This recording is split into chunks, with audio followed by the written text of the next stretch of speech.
He bowled beautifully. Oh, he did. And yet here we are. Pakistan through to the final, and now India v Sri Lanka, a replay of last year's Aussie Cricket League final, now meeting in the semi-final for a spot in the final tomorrow. Sure, it's gone over the keeper. That has bounced. That's reared off a good length. He dug it in and given us buys. The keeper won't be happy with the umpire there, but it is absolutely careered off the pitch. Shane, the curator, Pete's done a great job, but there's just a bit of uneven bounce. I mean, there was at least one ball every over, as you've seen throughout the tournament, that's gone along the ground. And then there's one that has ended up being of trampoline bounce quality, and that was a prime example of that. There's been no time lost here for the second semi-final to begin. The other game finished and we're right on. We'd already done the coin toss, and we knew that Sri Lanka were going to bat first after winning the toss.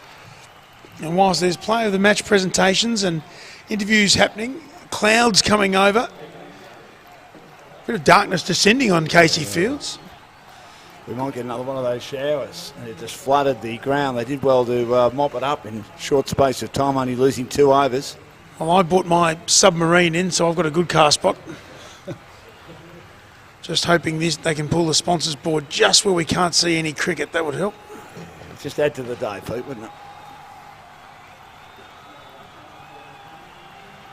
So the scoreboard just stuck on the Pakistan game at the moment, but our score's good. No wicket for 7. A good start from Sri Lanka. The boundary off the last ball, the 4 buys, which the keeper could not lay a glove on through no fault of his own, I must say.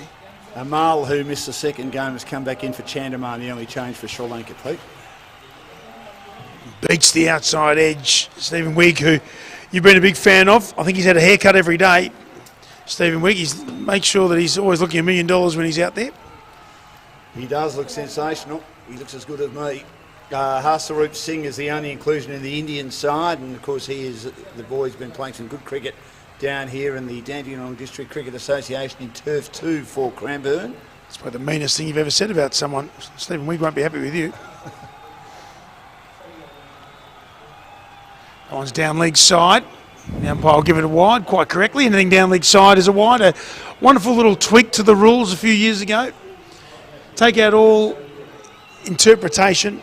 If it's down leg side in your batting stance, it's a wide. And I think that's a great way to be. It makes it very clear and very easy for everyone to understand what's going on. The cherry picker makes its way up the peninsula end of the stadium. Yes, looks sensational too. Looks as safe as houses as well. It's a no ball, an inside edge down to deep fine, but most importantly from both a Sri Lanka and an Indian point of view, the no ball gives the extra run, couldn't get out of that direct delivery, and it means a free hit for the next delivery, Dan. Though the field can change as they changed ends. Now, do you like that rule?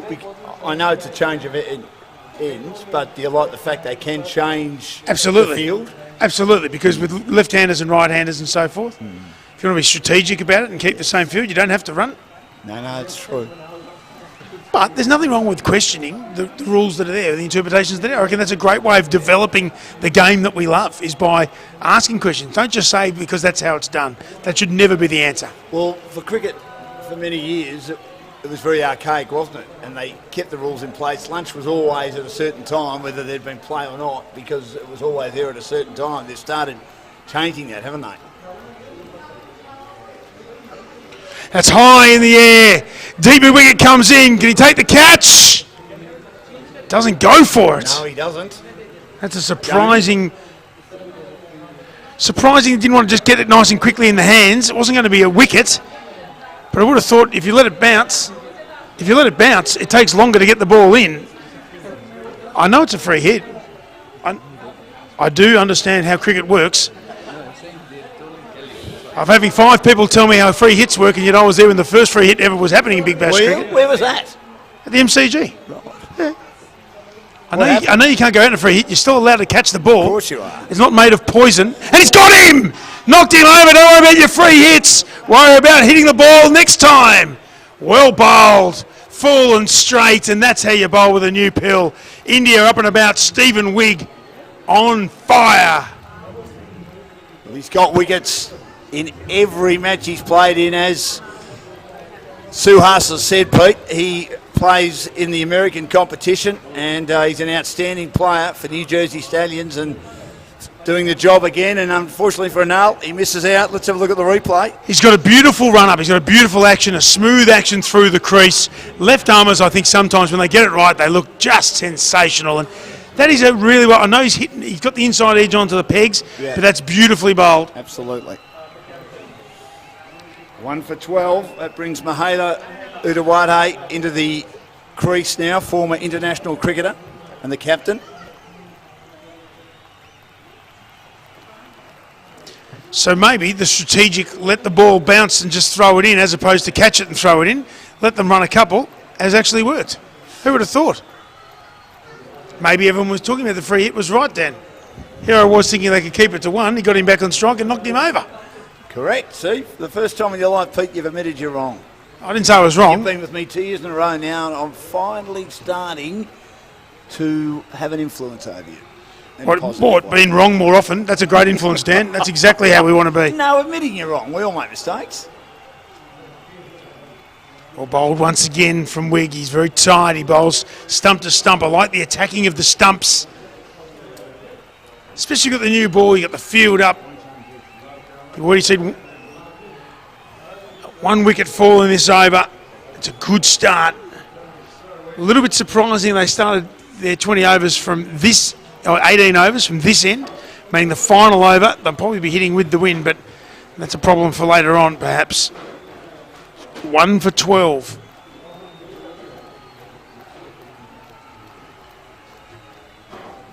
Lets that one go through to the keeper, and just going to take a little bit of time. You can just deflate the balloon a bit after a wicket. Just make sure that you can take a bit of air out of the sails of the opposition side and bat a bit of time. 18 overs is still a long time. I know it's 2 less than we normally get. 18 over game here, 5 over power play. Pakistan, to me, were just a bit too cautious during their innings. Early days, mind you, the Afghanistan fielding was outstanding. But you're right, Sri Lanka can take their time a bit, Pete. And that one's gone straight through, and unluckily for the keeper, it's going to be another bye. He hasn't done a huge amount wrong there. It was just a very tough take on his behalf, and that'll wrap up the second over. Sri Lanka, after winning the toss, electing to bat first, lose their first wicket in that over. A 1 for 13. And they're going to need to set a decent total here. We saw the skipper, Prince, for India, bat absolutely beautifully yesterday and got India home yesterday. It was one of the great innings. It was really good. Had a chat to him about it, and he's just happy with his form. That's what I need to do. They were 3 for 19, and then he had a century stand with Gore, which was batted really well. swing and a miss. It's going to be a wide. He's got a bit of pace about him, though. He does. Strand, I've enjoyed watching him bowl, especially with the new ball, which nibbles around a little bit. It's a big ground here at Casey Fields. It should be remembered. The rope is in, or the Toblerone's in a little while, but it is a big Australian ground. And that makes a difference when you're trying to hit out in those first couple of overs. If you're wondering why we're not getting the big scores of 180, 190, it's very difficult on a big ground such as this. It's going to be another wide. I do like bowlers, though, when they know it's a wide, they're talking about how it's swung a metre. That's the only reason it could have possibly been a wide. Correct. Couldn't have had the radar off. It must have just been swinging a metre.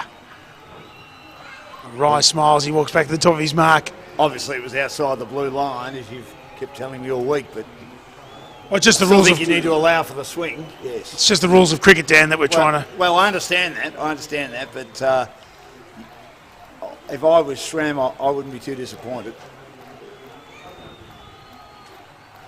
Striked on the pad, half appeal. The umpire certainly had a good look at it. I think it was actually closer than the bowler thought. Cut him in half, a little bit high, was it? Probably a bit. It was a bit quicker than I had thought it was going to be.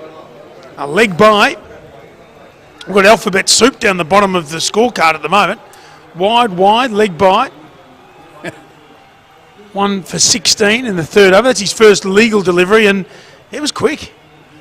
Geez, we had a lot of dots in the Afghanistan innings. Mohammad Amir found his best form today. Wait for him for the final tomorrow. They just need to go better with the bat, Pakistan. Turned around the corner and will take one. Ran the first one hard, but there was no danger for the Sri Lankan batters. One for 17 now. So Brendan Sran, he's got a really good action, a whippier sort of action. He's quite quick. He's quick through the air. When he gets it right, it makes it very, very tough, especially with the new rock that he's got in his hand as well. I mean, aren't the left-handers or the left-armers a lot quicker nowadays? They used to be swing bowlers when I was growing up in the 70s and 80s. And yeah, but that's the 1870s. That's a long time ago, Dan. 1970s, you idiot. Just hits the toe of the bat and does. No run. Made him rush his shot a bit. Look forward to seeing my man Tejgani bowl. I spoke to him earlier. I said, why haven't you had a bat yet? He said, oh, hopefully today. And they might not need him if he's batting in the middle order and they can get the runs through their top order. But he just loves bowling on this wicket. Plenty of bounce to help him with his left arm spin. Is that why you've changed shirts? Because Tejgani's signed the other shirts for you? You've got them framed and correct, hanging at home? That's good. Yeah. I like it. I'll get him to do the same again today. Well, bowled once again. Going to have to quick single. Going to have to hurry and does. That's good running. Good response. A quick call. He had the soft hands and dropped it at his toes. And really good running. Just a little thumbs up to let his partner know as all is well. 1 for 19 now. These are two of the keys. Helped them get a score of around 131 the other day, which was too many for Australia. I think we've been quite lucky here. There is a huge rain band that has missed us by about 5 kilometres, I reckon. Yeah. The sky, dark, isn't it, the sky is like someone's thrown a curtain on it. Yes. Pakistan coach very happy with his own work. Dale Christie getting Pakistan through to the final. It's gone down leg side, and that'll be another wide, so have to be re-bowled. 3 wides in the over now. Bit of a mixed bag, as you said. Wide, leg by, 1-0, 1 wide. And there's the great man. He's got his team into the final. He's wrapped. Sohail, have a look at the smile on his face. I know the captain and coach of Pakistan are taking a lot of credit, and I have to think of how quickly they would have got through to the final with a different coach, perhaps. But they're through, and they're happy. Dale's just asked me, is Pete reminiscing about the good old days? Were they good old days? So it's good beats him outside the off stump. Just remember, you're still on the microphone there, Dan. When you're talking, your inside thoughts are coming out when the microphone's underneath your mouth there. Well, I'm just making conversation. Well, also just commenting on the cricket as we go. Yep. Making conversation and commentating on the cricket. 1 for 19 here. 3 wides, a couple of singles and a leg by from the over. It's been an interesting one, if nothing else. None for 7, near the end of his second over, Burinder Sram.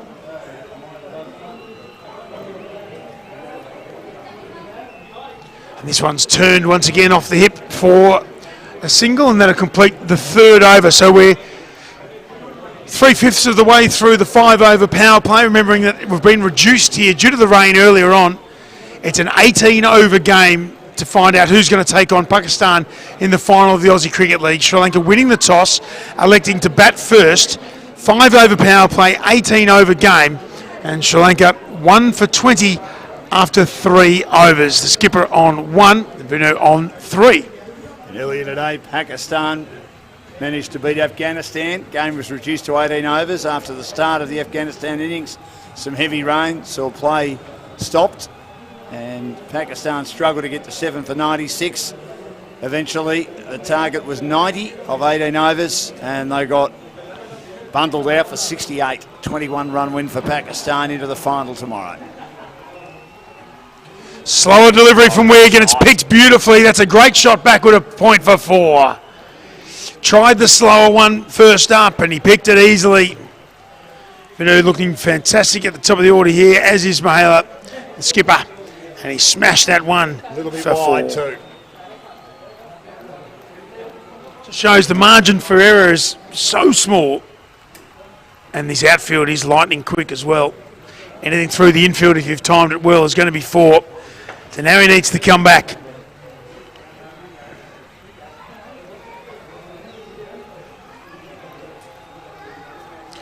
And he beats Mighty outside the off stump. That's well bowled. Frustrating for the bowler, but surely you walk back to the top of your mark knowing that you've beaten the batter and you can do it again. The Princess decided a wicket keep again. Jaskaran did it in the first game, made a half century, and Prince did it yesterday and made a half century, and obviously he thinks it's good luck. If I'm the skipper and I can keep, I'm going to do it again. Yeah, correct. He made it beautiful, 70-odd not out yesterday. There was a bit of just jumping my shoulders and I'll take you home, and I liked it. And excellent cricket shots too, just sensible cricket shots. Turn around the corner, run the first one hard. They'll take one, and that's on offer. It moves to 8. Moves to 9. No, he doesn't. He moves to 8. I got it right the first time. He moves to 8. Ayla's still on 1. Sri Lanka 1 for 25, halfway through the 4th over. It's been a pretty solid start by the Sri Lankans. 1 win, 1 loss in the tournament so far. And the loss was mainly caused by the fact that they went over time with their overs and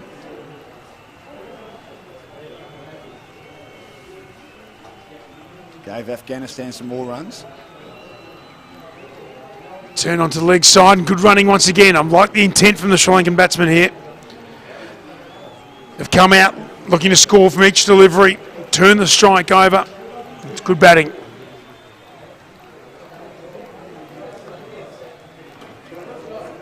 Be interesting to see what they think is the score that they need to reach off 18 overs. You'd be thinking 115, 120. That'll be very, very challenging, I would have thought. Would be. Yeah. You've got to try and put the game beyond the team batting second.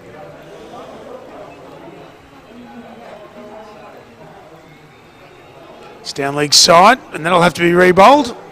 The left armers haven't quite got their radar right. It's just a bit loose from the Indian opening bowlers here, and it doesn't just cost in runs, it costs in extra deliveries as well. It does. Costs in time. We know that the umpires have been all over, quite rightly, have been all over the time frames.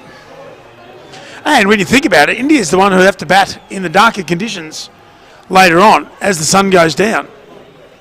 They'll want to get through their overs as quickly as they can. Well, we brought the time forward to 4:30 for the later game to help that, but of course couldn't help with the rain today, unfortunately. Oh, Beats him outside the off stump. it's a beautiful ball.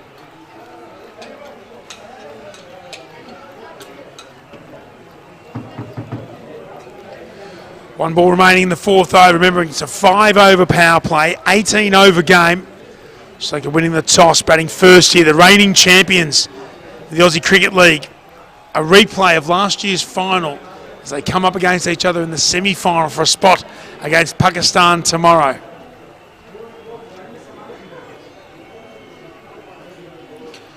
Glided just backward a point. Thought there might be one there, but some good field placements from Prince's means that there is no run. So 4 overs into Sri Lanka's innings, 1 for 27. They're going along at 6.75 and over. And they're looking good after the loss of an early wicket. Indians, of course, well represented in a number of local competitions around Melbourne. Tej Gandhi plays at Murrumbeena in the Southern Bayside Cricket Comp, and Vishal Basing for Brighton Union, playing on synthetic. So this is obviously a different proposition for him, but having another good year for Brighton Union in the Seeker cricket competition. Sharad Lumba's going to take the ball from the peninsular end of the stadium. He's bowled well throughout the course of the week. Has to bowl with the field up, of course. This is the last over of the power play. And I wondered why they started from this end, and maybe they thought that extra over of the power play from this end would be more beneficial than bowling the last over into the breeze. There's always strategies. The ones that work are the ones that are looked upon favourably towards the end of the innings. He bowled okay yesterday, Lumba as well. You'd have to say that Sharad Lumba, if he bends his back, it's going to be a good delivery. Yes, thank you. Drags that one down, gets off the gloves and goes down to deep fine. They've got 1. They run it hard, they're going to come back for 2. Some good fielding on a little slightly slipperier surface than we've seen throughout the week. First bit of rain. I mean, admittedly, it rained for 5.5 months and then it stopped this week, which has been good until today. I'll tell you what, it was very heavy rain. I lived in Perth for 3 years. It rained twice. One night it rained so heavily that our house was going to be washed away. When it rained over there, it rained heavily. Pushed on the leg side, plenty of room there, and just the one. It's true, it's been scary. It's been the wind as well. My house sounds like it's going to fall over. Thankfully, we've had pretty good conditions this week, though. Yeah, it's been pretty good. I mean, very humid today. When we were out there helping out to try and get the pitch right, gee, it was thought, well, if the sun can come out, it'll dry the ground up pretty quickly because it was very humid. And it did come out for a few minutes, which certainly helped to get us back on quickly. Quicker one, quicker and flatter. Well bowled from them there. Didn't want to give him anything to hit. Vinamahotti played back when perhaps that wasn't the way to go. He's got to work hard here. Big appeal, huge appeal. Not out. Going to come back for a second, so that's rubbing salt into the wound. It's going to be leg buys and hands on hips. So there's no bat. A look of disbelief amongst the fielding side. There's been a few looks of disbelief over the course of the week, but actually it doesn't matter. Let's have a look, Pete. Yep. It's hit him outside the line. That's not out. Even though it hit the back leg, it is outside the line. You're right. That's not out. Good decision. Yep, very good. You can see why they thought it was gone. Yes. The benefit of the replay, it just proves a lot of desperate fielders and bowlers wrong, and they don't get the benefit of it because they don't see it on the screen. Well, appeal for anything. If you don't appeal, you never know. That's bounced a bit. That was quicker. Yes. That was a good 10 yards quicker. Did bend his back. It was a beautiful delivery, that one. Trying to play the late cut, he played over the top. 3 from the bowler, 5 for the over, 1 for 32 after 5 overs. I'll take a break and I'll bring Suhas in, Pete. Get Suhas in here. Gets very excited.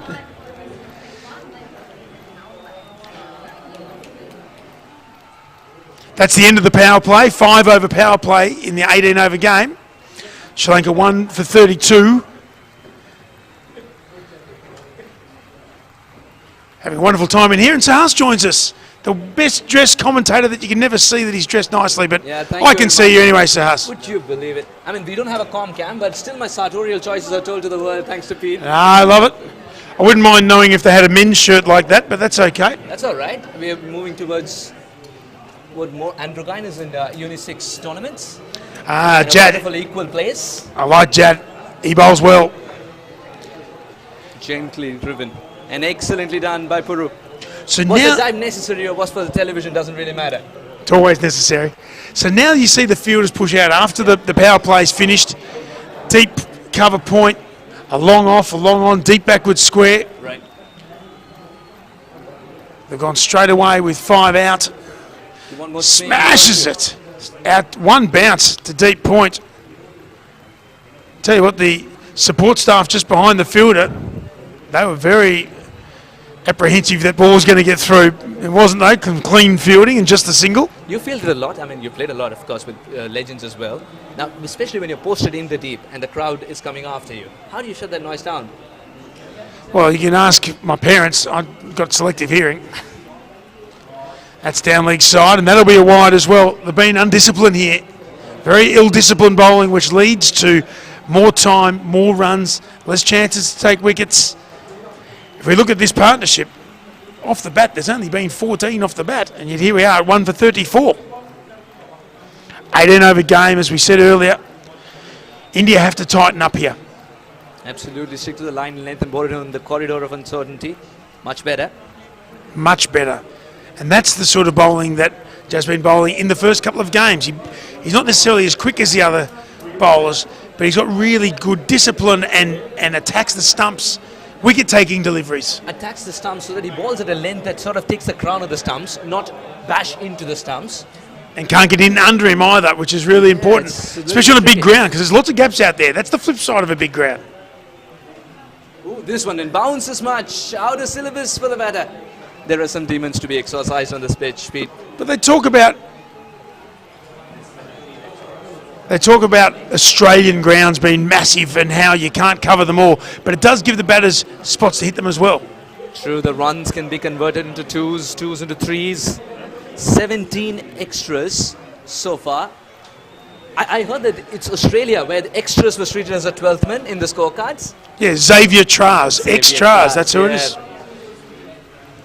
That's what you get with Pete as well, the golden nuggets in between. I'll tell you what though, as they go through for a quick single, you know it's semi-final day because our scoreboard, our stats gurus are up and about. They've been asleep for the first 4 days here. And all of a sudden now, they are paying attention for the first time since last year's final. This is good. This is how you know it's semi-final day. They've spent as much time on their hair as they always do. That hasn't changed. No one can snooze, especially in a T20 contest when you're commentating. Don't worry about it. That's in the air. It's a huge 6. Is it? No! It's caught inside the boundary. Into the breeze. Chowdhury does not drop those given the chance. How about that? That is a very, very good catch. And unfortunately for the Sri Lankans, that was going miles just inside the boundary. Catches in that breeze that's just picked up a little bit and drops straight down. The curve of that was going on a trajectory, gets towards the boundary line, falls down vertically, and he takes a catch inside the boundary line. Yeah, they were waiting to invite that ball in the dugout, the Sri Lankans, not to be one man stood in their way. Timed his jump to perfection. Excellent boundary awareness. That's another one for Sri Lanka back in the hut. Udawate doesn't continue his innings with all his flair. He needed to come good today, and he was praying that today is the big day. Mahela departs for 6 and never got going, 6 to 12. Chowdhury's really good hands in the deep.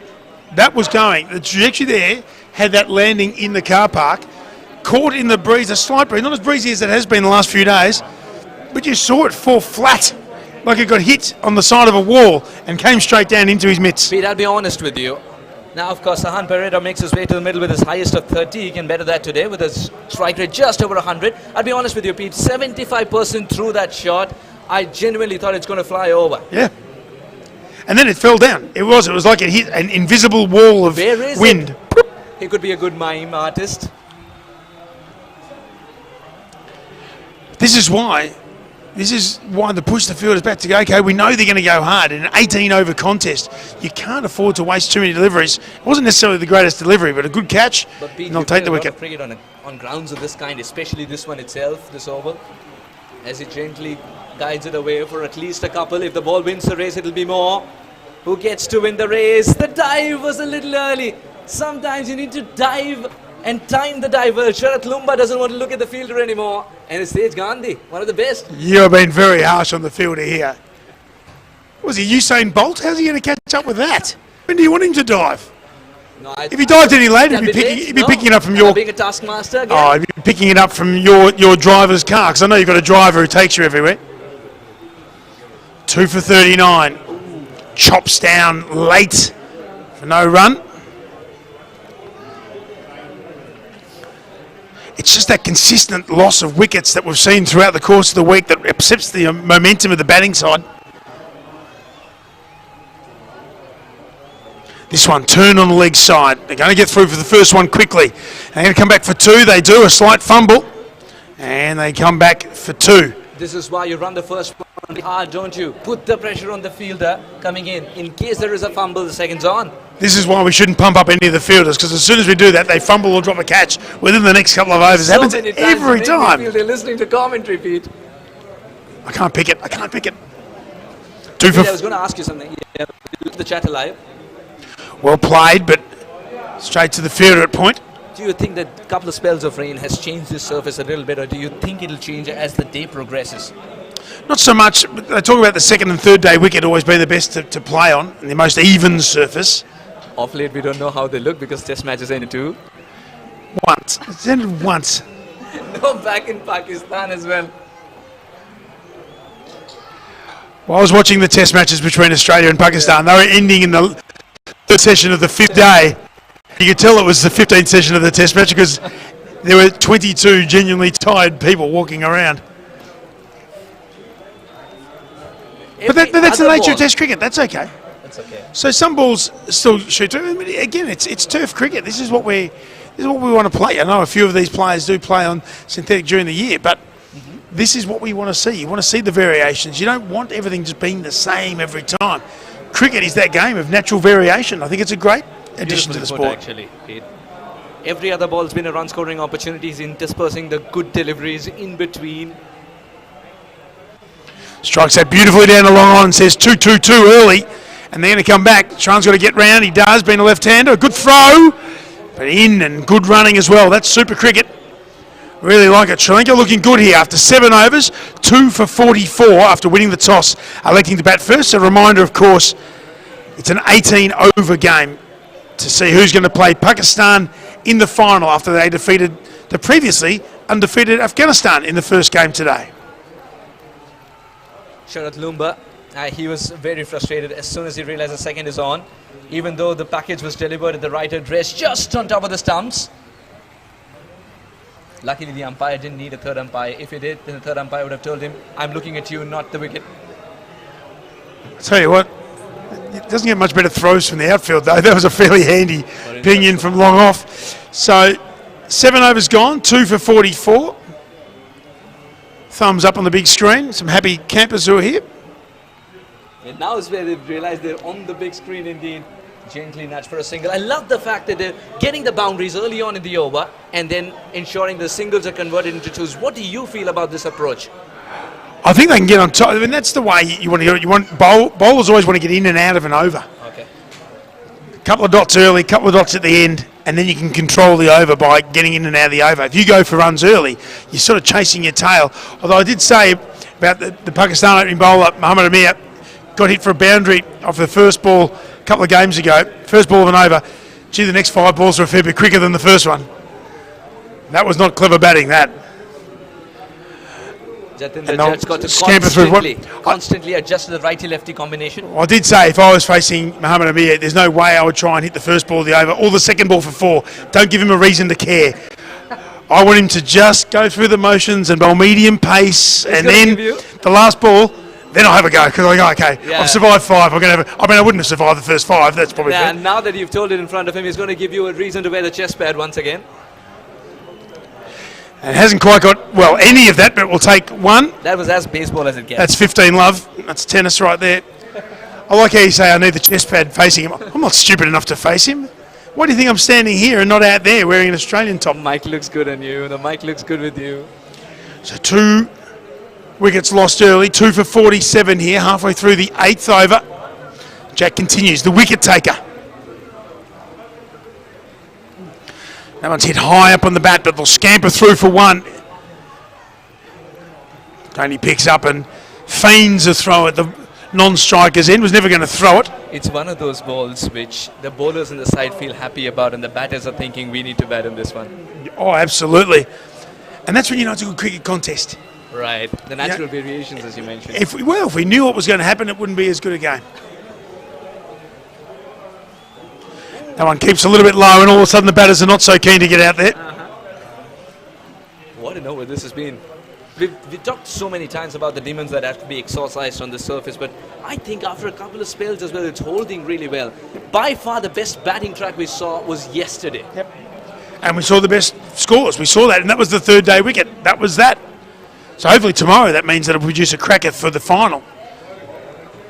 But Pete, as I told you, I was expecting Waka to be everywhere when I came in here. I was living a lie as a childhood. Comes in for 2 and they'll run quickly and we'll get home safely. And just a little bit of disappointment on the face of the skipper there. Prince just looking at his deep third, who's already bowled a couple of overs. And that's the 50 for Sri Lanka, 50 coming from 48 deliveries. 8 overs gone. Sri Lanka 2 for 50. And Vinumati looking good at the top of the order. He's batted well, 20 from 28. So it's 3 from 3 coming in after the skipper held out to deep backward square. 2 for 50 after 8 overs. Remembering, of course, an 18-over game to see who's going to take on Pakistan in the Aussie Cricket League final. What sort of crowd could we get here tomorrow if it's India v Pakistan? It was the first game on the first day, the second game of the Aussie Cricket League, way back on Sunday, which seems about 3 years ago. Could they play again tomorrow, and how big will the crowd be? Oh yes, that'll set things up nicely, isn't it? But of course, Sri Lanka have something to say about that. Yeah, Sri Lanka are the defending champions, so they want themselves to be in a position where they can defend the title. And plenty of local support here too. That's come off the pad and gone round the corner. We'll just look to the umpire to see if there's anything else. There wasn't. Tej Gandhi has been a very important... There was. I reckon there's a bit of glove there. It's been given as runs.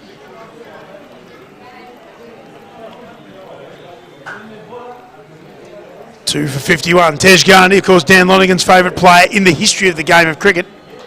From this century anyway. In the 3rd century he's been watching cricket. Tej Gandhi around the wicket now. Tightens him up, and some good work from Prince behind the stumps. The skipper leading from the front there. Turn for the left-hander, no turn for the righty. Just holds the line. No slip in play, sir.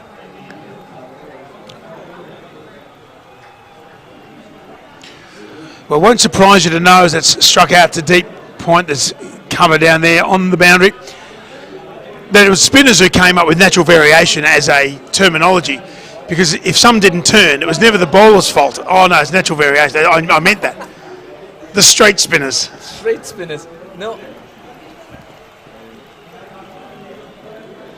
Sweeps, and that misses everything. It's oxymoronic. Probably too full to be swept there. Tej Gandhi's mixing it up nicely in terms of line and length as well.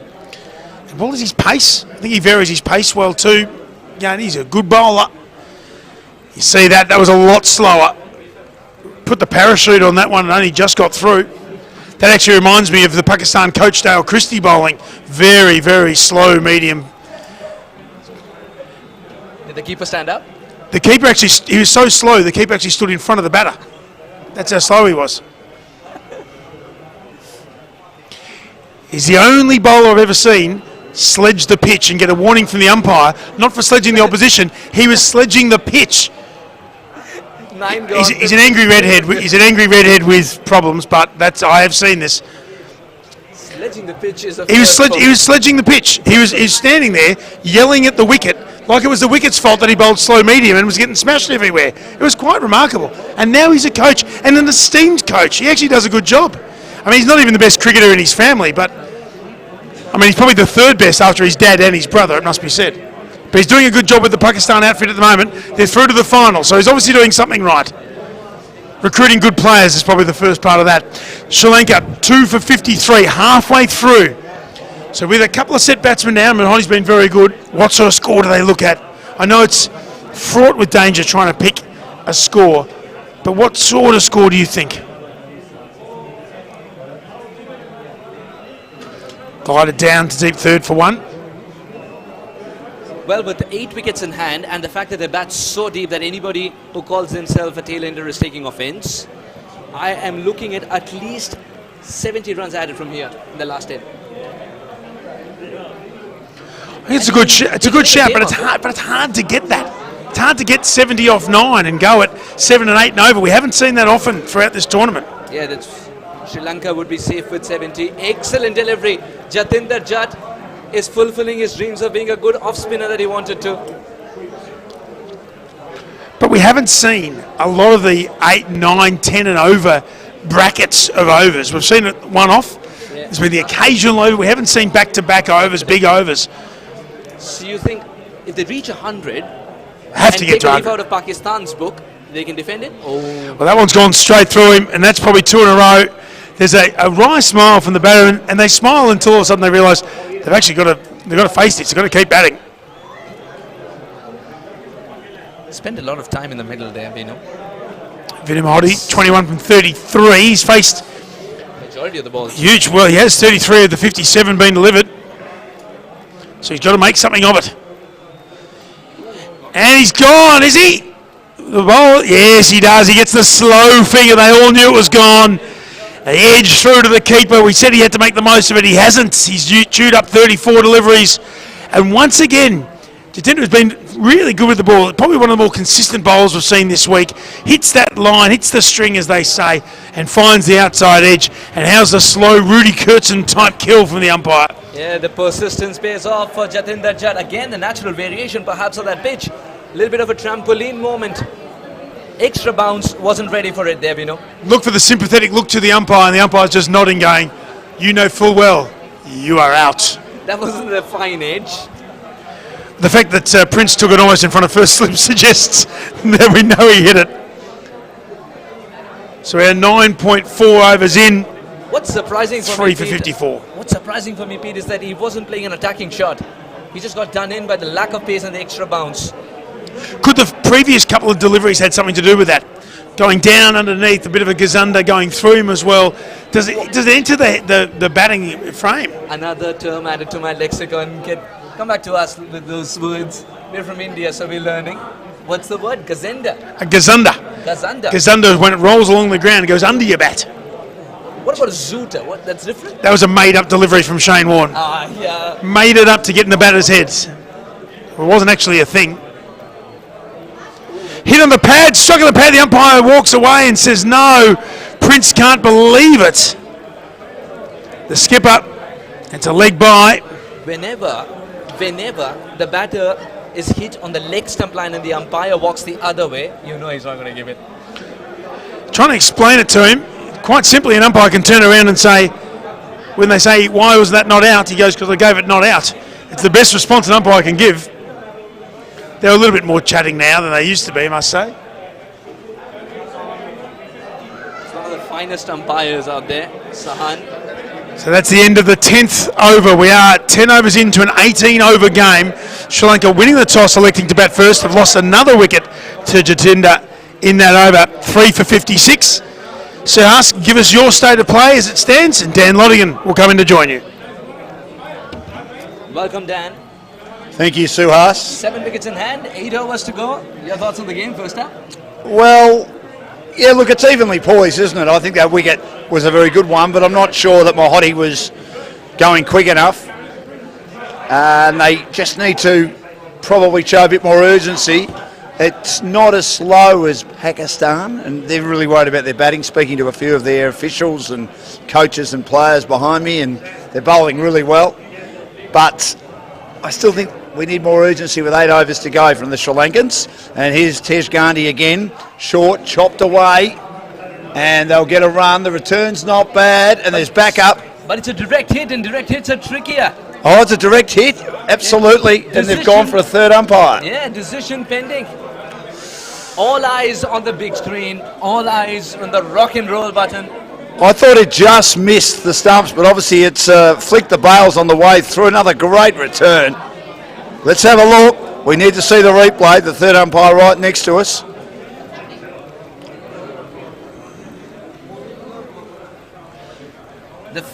The front foot is fine. Yeah, of course it's fine. Yep. And anyways, the front foot doesn't realise No. it's the same end, perhaps. No, he's right. There's one thing from the coaching manual that is done really well, and it's saved him right now. That is to drag the bat. He's actually in quite comfortably. But anyway, he just wanted to make sure, so not out, and that'll certainly help Sri Lanka's cause.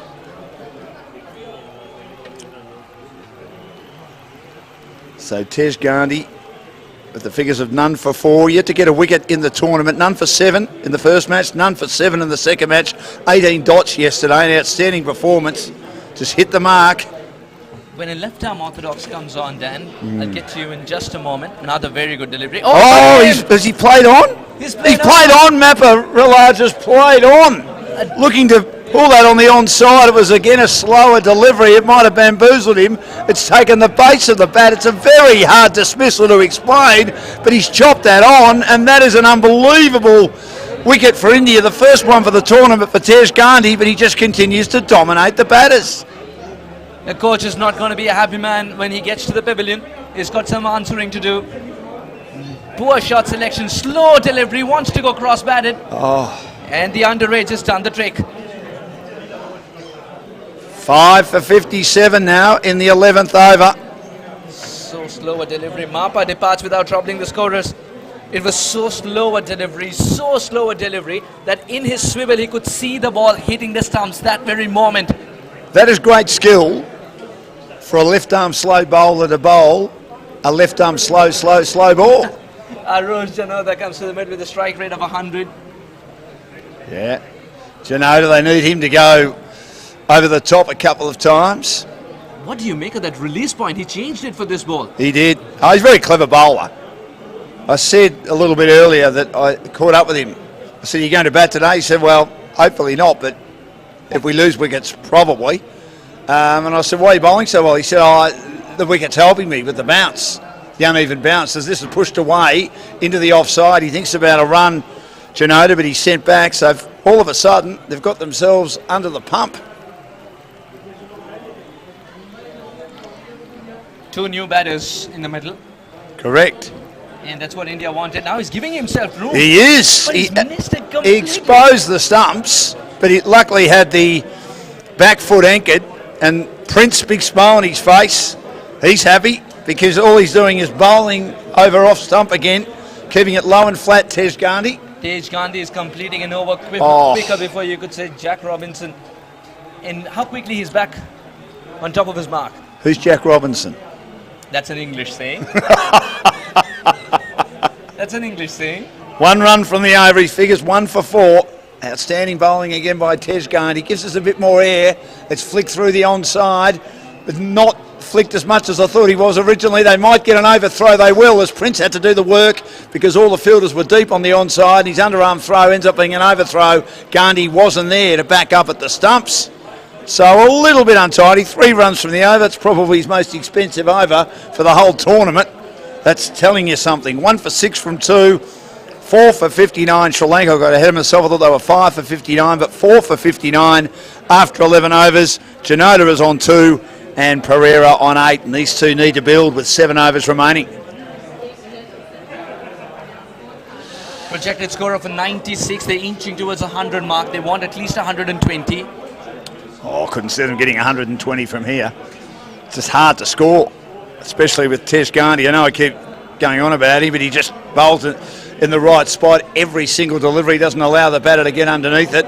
Jatinder has had a very good tournament. Got 3 on the first day. This is short. Cut away. Great piece of fielding again. Didn't miss by much. Gee, they are alert in the field, this Indian team at the moment. That was cut away ferociously, but stopped at backward point. What a terrific shot at Lumba. Also, the dispatch came in as quickly as possible. The recovery, the tumble, everything right in one about motion. In one motion, that's how good that was. And that was hit pretty hard because it was short outside the off stump. Pereira gets a run, but only one, probably deserved a boundary. Dan, all that talk about it raining, the outfield being a little wet, but they're sliding. Here's Jatinder bowling again, and that kept very low. It's kept out. He just jammed down on that in the nick of time, Janota. And he stays where he is, and the team remain at 4 for 60 in the 12th over. The winner will join Pakistan in the final as they were able to rout Afghanistan for 68. Going down the ground this time. He's got plenty on it. Took a hand off the bat, so didn't have control of the shot, but somehow he's going to get a boundary. It doesn't matter how you get them as long as you get them. He decided to take on Jatinder. He danced down the wicket. He was through the shot, one hand off the bat, and managed to clear the fielder who was at mid-off right over his head and gets a rare boundary, and they're very, very handy. There's no chance for Stephen Big. No. He knew that it was going to disappear for 4. In one-handed, he's able to get that connection. What a powerful man he is. 4 for 64, all short. That's a good delivery. Jatinder Jat has kept it straight and simple, but the batter shows the dance. Well, he won the first game the other day with that magnificent 6 over cover with the wind. He also bowled well. He's played an important role in this team. Jatinder, we spoke about what the Afghanis have been doing. They didn't bat so well today, but they had contributions everywhere throughout their 3 matches, and India have done the same, hence why they're undefeated. 4 for 64. This game delicately poised at the moment. A short one. Might be called a wide. It is. Well over the head. Mind you, the big fella Janota, he won't die wondering. He was thinking, could I maybe get some bat on that, do a Roy Fredericks, have it sail over the keeper's head, Prince, and go for 6. And for those that don't know what Roy Fredericks did, second ball facing Jeff Thompson at the Wacker in 1975, hit him for 6, made 169 of 149, the former West Indies opener. And this is a top edge, a bit like Roy Fredericks, but it rolls to the boundary for 4. Again, didn't have complete control on the shot, that he manages to get 4 important runs. Again, it was a short delivery, but he's going to be having a crack here whenever he can, Janota. He's a big man, and some handy runs here, 4 for 69 near the end of the 12th, Sri Lanka.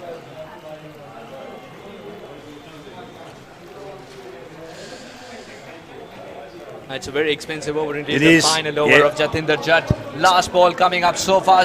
It's been the batter. Oh, he goes for the ramp shot, and it's taken by Prince. That wasn't the right shot. He came across his stumps, and Jatinder could see that was a premeditated effort and bowled that pretty well. More sort of angling on middle and leg, and he wasn't able to get across. So that completes 12 overs.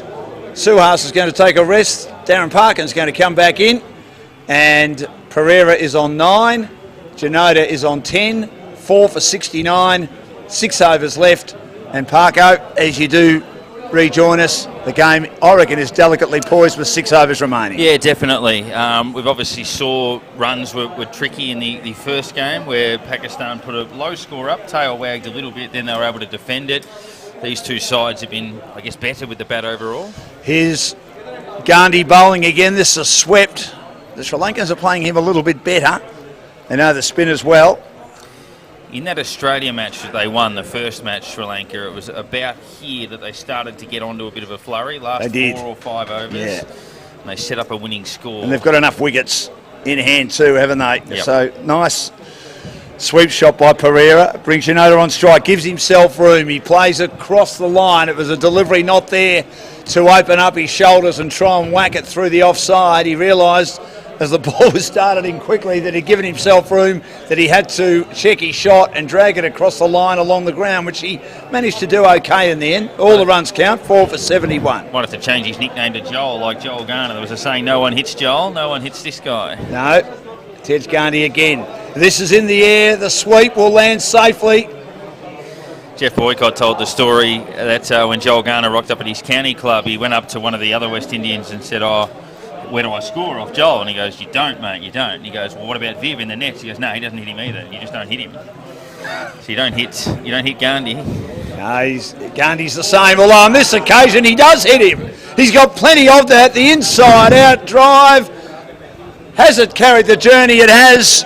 And Tej Gandhi hit for 6 for the first time. We've just given him the commentator's curse. That'll be his first boundary. Yeah, the big inside out loft from Janota. And we know he's a big man. He gave himself room. It was in the hitting arc. The first ball's been in the hitting arc from Tej Gandhi. You can bowl one bad ball in nearly 11 overs, and that was it.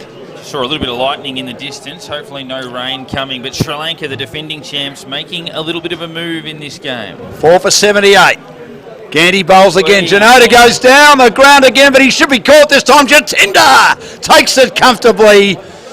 Good catch. Second wicket for Gandhi. Didn't get enough of it. And the nice little cameo, 17 off 11 for Janota Arosh comes to an end. And Sri Lanka in the 13th over of 5 for 78. 37 balls left in the innings. So you hit the first one. Not every ball's in that same slot, and obviously the eyes light up a little bit sometimes. There's that temptation to really go after it. And it was a long boundary. He struck the first one beautifully. It's always going to be tough to get it over there a second time.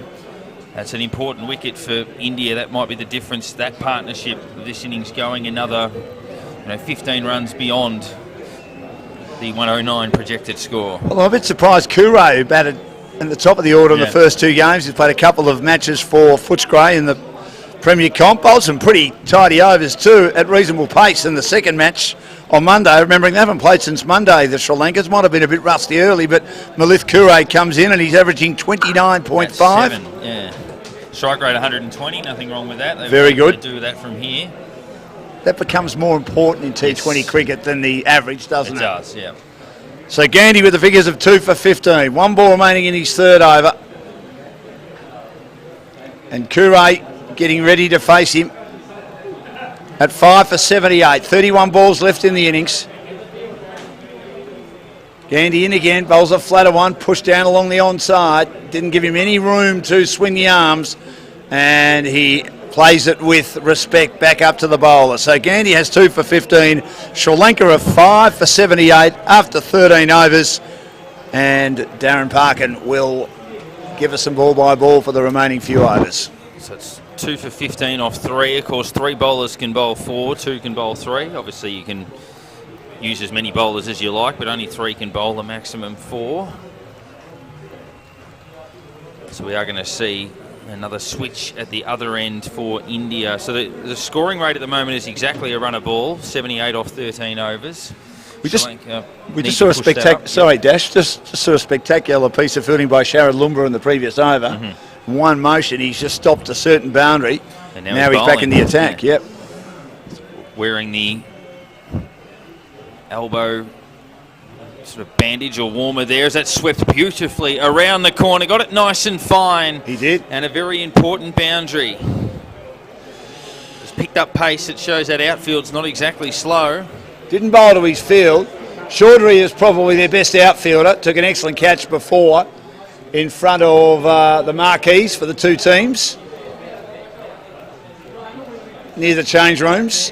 And he was no chance of getting that at mid-wicket. And that was more forward square leg where that ended. Beautiful sweep shot. And this time he backs away and tried to cut it off the stumps. Was very close to jamming that one down. You could see the hands go on the head all around the Indian field. Bowler, keeper, everyone in close. Will it be a rivalry match in the final between India and Pakistan, or will the defending champs get the chance to defend their title tomorrow night? Sharad Lumba, none for 17 in his third over. It's the fairy tale final we want. India and Pakistan, no matter what level of cricket it is or level of sport it is, it always has interest and emotion. And that one's tried to be worked through the onside. Good smart running from the non-striker to scamper down there and turn the strike over. And of course, we don't have to go back too far. Not that I'll get 92,000 here, but to remember that opening match of the T20 World Cup and an unbelievable game of cricket to top it off. Kohli got them home. He just was magnificent. White-knuckled at the end, wasn't he? So coming into bowl around the wicket this time, just dropping it down, no run. One thing that I always find remarkable about that match is that India needed 15 runs to win off the last over, and Pakistan took 2 wickets in the last over and lost. Correct. Hard to believe you could be defending 15 in the last over, take 2 wickets and not win. We'll see a lot of wides in there as well. And that one's darted in and pushed into the onside. They run the first hard, and committing to the second there was Sahan. Doesn't get the support of his teammate, so it'll be just the one. 7 off the over, 1 to come.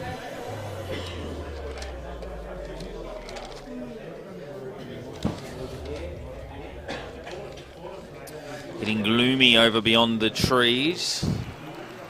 Grey skies setting in again. That was a fuller ball. It smoked through the offside. They've got a fielder right out there in line with that. If he was a couple of metres either side, that rockets into the rope.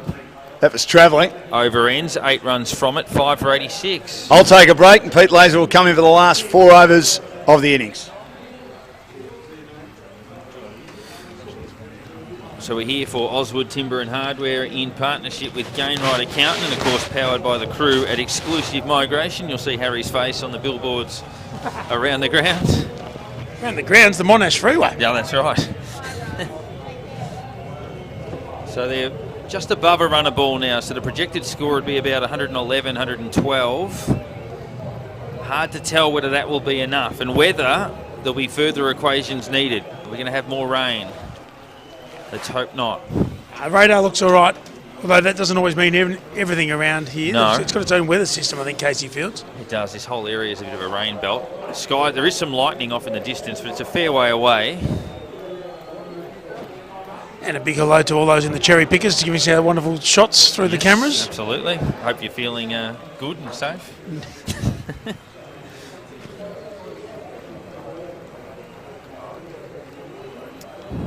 So we are 4 overs from the end. It looks like Tej Gandhi will bowl out here. He's got 2 for 15 from 3.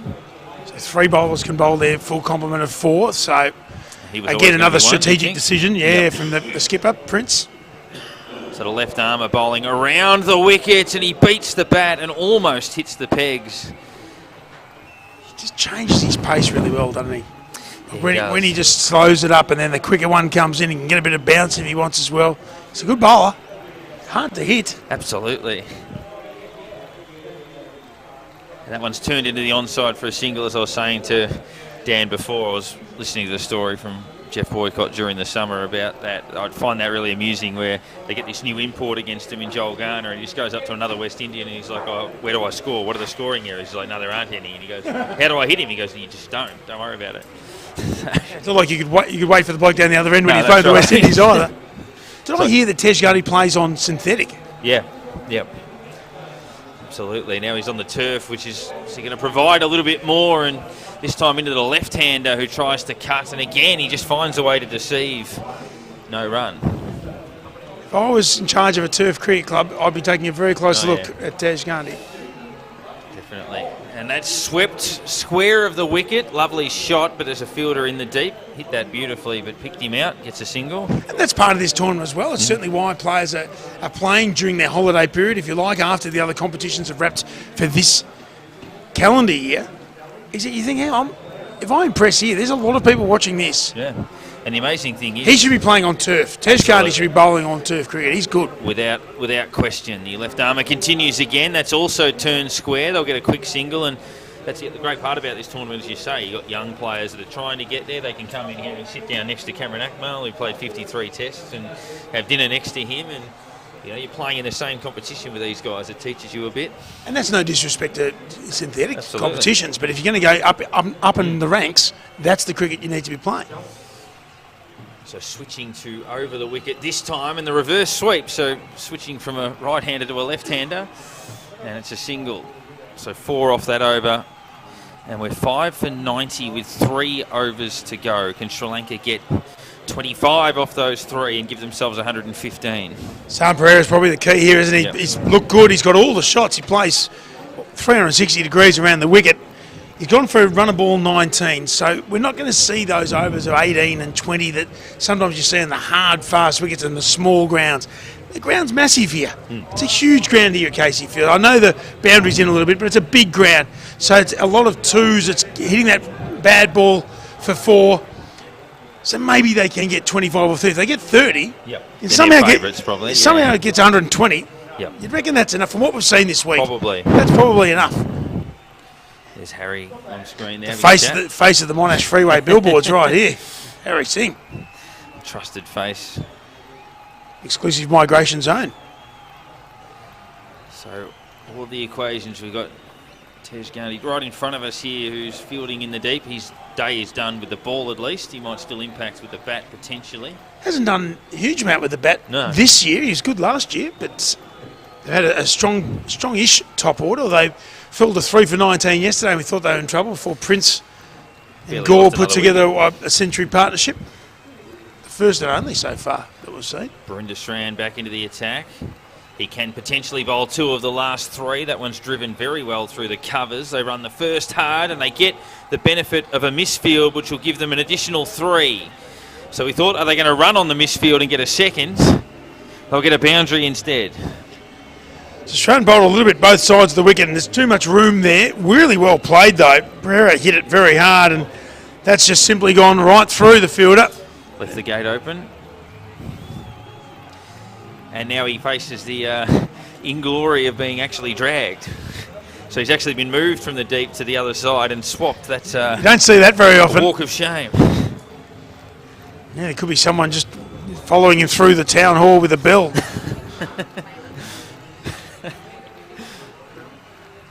You don't see that often at all. You don't. I like it.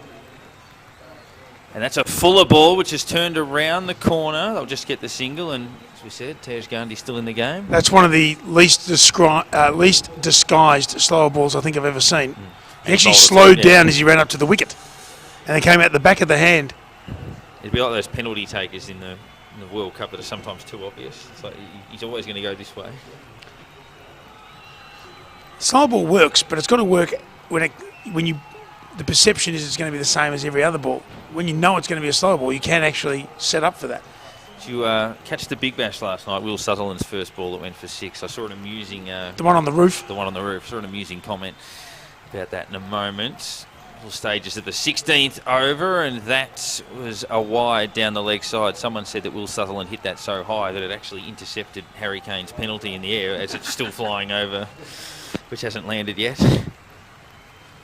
They were either definitely English or nowhere near being an English supporter. Yeah, that was a good shot first ball. We haven't seen too many sixes this week. Probably one of the biggest sixes in the history of the Big Bash first ball, which is not a bad effort. There was also only just the biggest six last night. Yeah, I know. Dre Russell hit a couple of decent ones. I do love how we watch cricket all day, and then go home, and then we go watch cricket. Yeah. 5 for 97 here. So 7 from the over so far, 3 legal deliveries done. So this is exactly what we were talking about to get to that 115, 120 sort of mark, which will be tough to chase down for India. We've got plenty of support around, but the support's not going to get the runs on the board. Going to be set up for a great finish here, and that's launched. Has he got enough of that? He certainly has. It's been called for by some out there, but signalled 6 by the umpire. I reckon it was called for by someone who wasn't watching, because that went about 8 metres over the boundary line. I was going to say, I think someone's trying to astute him, going, no one's seen that, we'll just call that a boundary. But there's a couple of blokes behind us who've got cans in their hand, and they've been watching cricket for 40 years, and they knew it was 6 off the bat, let alone when it bounced 8 metres over the boundary rope. That was a huge hit, beautiful, clean stroke. Never looked to be anything other than 6, and a really good shot, because even if he didn't quite get all of it, there wasn't anyone who was in the vicinity. That's a really good shot. And now the pressure goes on to Burinder Sharma, but it also goes on to Prince, the captain, because he would have thought Sharma was going to bowl 2 of the last 3 overs. Now, this over's already gone. For 13, he's got 2 more balls to get through. That was a Tendulkar slog sweep special, and will this be the over? Hang on. Let's not just be sneaking Tendulkar into... I don't think it's fair. I was going to say the 2 best in that have been Tendulkar and Steve Orr, and I thought given the audience, Sachin would get the run. I'm glad you're sticking with 33,000 test runs with your examples. That's always... And that's they'll get a couple for that. Will this be the over that we look at the end of the game if Sri Lanka get home as the one that delivered it 15 off 5? It's been the biggest over of the day so far, and they've still got one to come. If he launches another one, this could be a north of 20 over. Well, then that'll be the biggest over of the tournament. Yep. I've got some our statistical gurus over here have just given us a nod, which is always... got all that off the top of their head. They know that straight away. So. Well, it's amazing anything comes off the top of the head with the amount of gel that's in the hair over here. Just bounce off the top. And he finishes with a dot. So finishes with the best ball of the over. That's right. None for 22 off 3. So he does have one to come, but he'll probably have to do a little bit of convincing to be given that last over. There's 2 to come now with Sri Lanka 5 for 105. But it is the double-edged sword of the quick bowler, because you can use his pace on a wicket that has quickened up a little bit. And I reckon it's got some nice true bounce. I know that a few have gone through, but it's been a good wicket to play on. So then he comes in with pace. The one ball he tried to take the pace off, you could tell that he was taking the pace off from about 3 steps out. So that's not going to work. No, it's too obvious. So who bowls these last couple? So Wigg looked like he's going to bowl this one. He bowled really well, and I'm surprised that he's only bowled the 2 overs. So he can only bowl 3 because he'll bowl this one and then got an option for the other end. So 1 for 12 from his 2 overs. Sri Lanka projected scores 118, but that would be at 6.5 and over. Sri Lanka would be thinking 10 and over 125 would be what they'd love. Big over of 15 for the 16th over. I like that. It's exactly what they needed to do. And now they've got to almost reset here a little bit, showing, okay, we had a good one, but we've got to follow it up. We need back-to-back big overs. It's probably the one thing that's been lacking with the bat in this Aussie Cricket League, back-to-back big overs. You see a big one, and then you see the next over. They either try and keep the momentum going and play a poor shot or swing too hard. Just do what you've just done. That was really good batting. Pick your moments, and they did that. They picked the 2 to go after for the boundary. So Wigg continuing the left armour over the wicket. That one stayed a little bit low. Big hoik outside off stump. No run. I reckon that might have been there to hit 2. There's a bit of room there. There is a sweeper on the point boundary, and of course a deep third as well. But bit of room, nice and full. Swing and a miss. Felt a little bit like that was in the slot. Might have got away with one there, I reckon. Stephen Wigg. He's bowled well, though. He's bowled well all week. But now the pressure's on. Backing up after a 15-run over. Pressure's on here in the penultimate over of the innings. Will this be his last over of the tournament, or will he get a crack at it tomorrow? It depends on what happens in the next hour or so, as that's worked on the offside for a single. They turn the strike over and get the right man on. I agree with that. 32. Pereira's been batting really well. 32 from 24. Solid early, still looking for the boundary, and then exploded in the last couple of overs. Batting time, we always talk about it in Test cricket and also 50-over cricket, but it's still important in T20 cricket. You need batters out there. There's no use having wickets in hand. It's about having batters that are in and hitting the ball well. Sri Lanka have that at the moment. It's amazing what happens in cricket when both set batsmen go out, how much that changes. Oh. Well, every bowler and every captain knows the best way to reduce the run rate, take a wicket. Yeah. So Wig continues in over the wicket from the broadcast end. That's down the leg sides. He's given him. Oh, So down leg side, he must have got a little tickle on it. The umpire said, yep, that's that gone. was all a bit innocuous.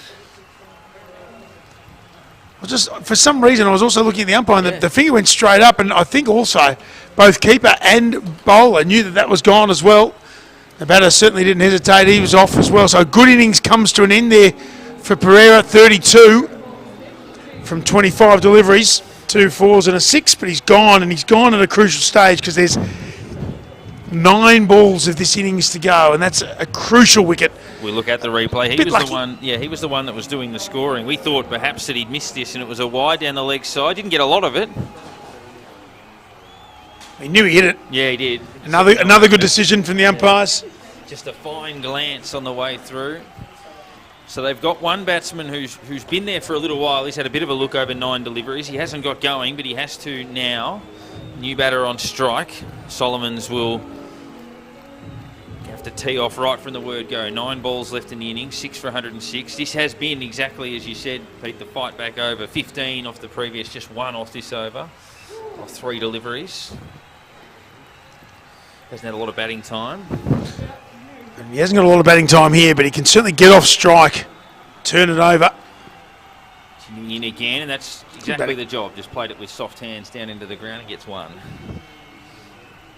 So it's 6 down. You know, Ozzy Solomon's coming in at 8, and all the batters can bat. They all bat up relatively high for their clubs, of course, but when you come together, you've got to come up with an order somehow. So they can all play, but it is about having that confidence also. Sometimes when you go out at 8 or 9, you feel like you're going to bat as an 8 or 9. Yeah, it's like, well, they don't rate me. They put me down here and you bat accordingly. Crucial 8 balls remaining here. And that one's nice and straight, worked into the gap at mid-on. If they had Sahar there with his pace, perhaps 2 was a chance, but just the 1 this time. So do you look at this as the free hit, if you like, for Sri Lanka? Yep. Leave Melbourne on strike, make sure Solomons can actually go hard at this one with no harm done. 6 down, so there's still plenty of wickets in the shed, if you like. I want this to be an even number, 3, 4 or 6. 6 for 108.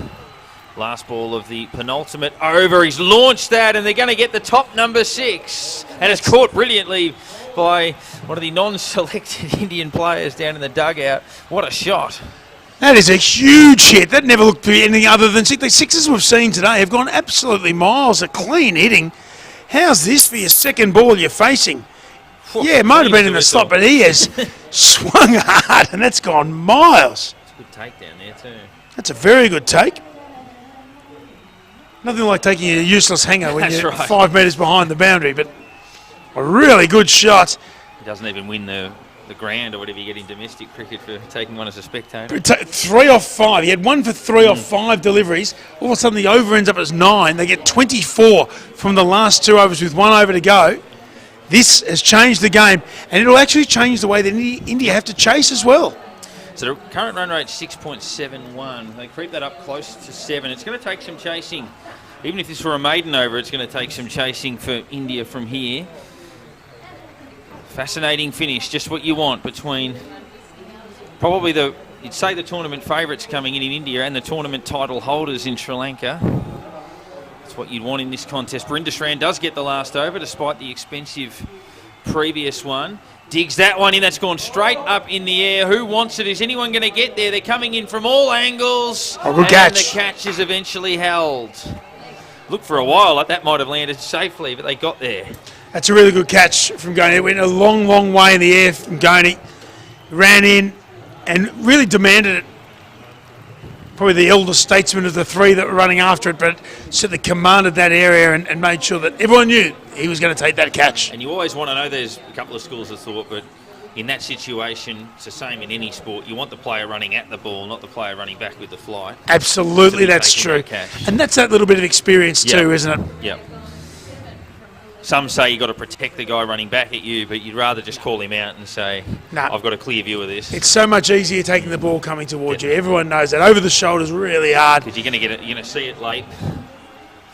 And you're quite right with Prince sticking with Berinda Saran, but there might be an element of this is our plan and we need to stick with it. Yep. And he's the best bowler for this situation. So he's taken a wicket. That's all you can ask. They got a hold of it, but the wicket's gone, and now brings Nuwan Kalasekara to the crease. And as you say, with that good new rule, or interesting new rule, they did cross in the air, but it doesn't matter. With the wicket falling, so Kulasekara will face. I love the new rule, or should we say new interpretation of the rule, or bylaw of the rule. I think it makes a lot of sense. If you take a wicket, you deserve to bowl the new batter, and that's exactly what's happening. Although the new batter has played international cricket, 199 ODIs. He can certainly club it, Kulasekara. We saw Solomons, who's at the non-strikers end, hit a 6 at the end of the last over. He'd love to get another crack here. 7 for 114. 5 balls left. Just ran from the Cranbourne end with the sky looking slightly less severe than it did before, and that one's got past the keeper. It's going to pick up some speed and go all the way to the boundary. It's a poor delivery, really poor delivery from Berinda Saran. We know he's better than that. He hasn't had his radar on today at all. One very poor over. His third over was very poor. You could see a desperate lunge from the keeper and captain, Prince, who knew that he wasn't going to get a glove on it. He'll be disappointed with that. And you batter, don't give them a sighter and don't give them free runs. All he had to do was help it on its way. 4 balls remaining, 7 for 118. It's so becoming 125 is the magic number, perhaps. 7 runs needed to get there. As you know, the magic number's one more than the opposition gets. And he's launched that, and he hasn't got enough of it, has he? Yes, he has. It looked like the fielder was coming around, and it sailed over his head. He thought he was in the game, and it just kept going. 4-6. Nuwan Kalasekara just thinking, how easy is this game? He hit a 4 off his first ball the other night as well. And this is good for him because, as we were saying with the tail-enders in the previous game, these are runs that he gets to defend. He's like, well, I'm making my job just a little bit easier here. It's a very good point. He's going to go over the wicket now, change the angle to Kalasekara. Kulasekara tries to go again. That one runs along the carpet, and they'll get a dot ball. So wicket 4-6 dot. Like most of these Aussie Cricket League games that we've seen this week, every over seems to have everything happening. Hasn't been a lot of boring cricket played. We've had some very exciting dot balls. There's been a lot happening. I've seen some great shots that you get 1. I've seen some ugly shots that go for 4. Magic of the game. So Kulasekara with a couple more chances here. He sort of backs away there, plays and missed. There should be a run out here because Solomons was interested. He's missed the stumps. Well, Solomons was interested. Kulasekara had no idea. And by the time he took off, it had landed to Shran when he was halfway down the track. And all Shran had to do was run in and take the bails off. He's tried to throw it from in close and he's missed. And they've got through for a bye. You've done very well to describe that in words. It probably still didn't make sense. Didn't make sense watching it live, I can tell you that. Goodness me. They get to the other end. So Solomons will get one more crack at it. He's probably thinking, I've hit my last one for 6. You've got to give me 1 at least. He's almost thrown it from the other side of the stumps. Jonty Rhodes, the bails. And a swing and a miss. This time they will run through. So we finish the over with a leg bye and a bye. So that just completes the set of everything else that we had in it. And Sri Lanka gets a 7 for 126. They take 36 runs off the last 3 overs. And they leave themselves, I would think, favourites to win, even though India would still fancy their chances? Absolutely, they would, but it's going to change the way that India need to chase because you can't lose those early wickets that we've seen them happen before. You're not chasing a lowly target now. On this ground, as we've seen, we're looking at 126, and thinking that is a huge effort. That's 7 and over. 7 and over on the money. So if you push that out to a 20-over game like we would normally have, it's 140, 141, something like that, which would be the highest score of the tournament. So some really good batting towards the back end of that innings. Some good hitting as well. Kosako even just coming in. Solomon's hitting his second ball for a huge 6. 7 for 126. This for a spot in the Aussie Cricket League final against Pakistan tomorrow. Sri Lanka defending 126. India needing 127 to win.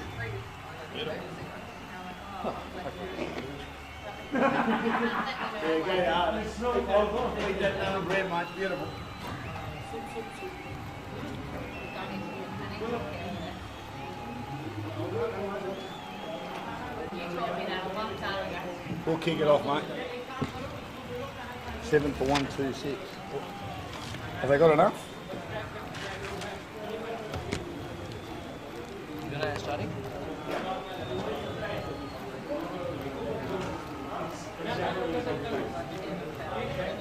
This is so cute.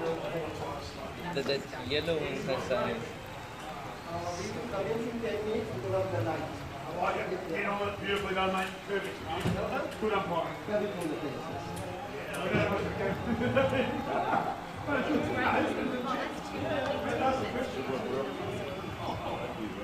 Very clear in signalling it's true there. The other umpire didn't even prefer it, and they just started waiting for the decision.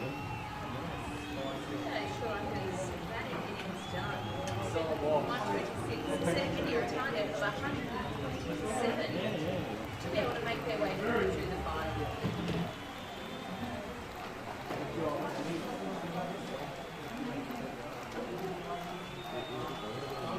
Of course, that is going to revise and you take the numbers. Look at the weather conditions earlier on today for Perth.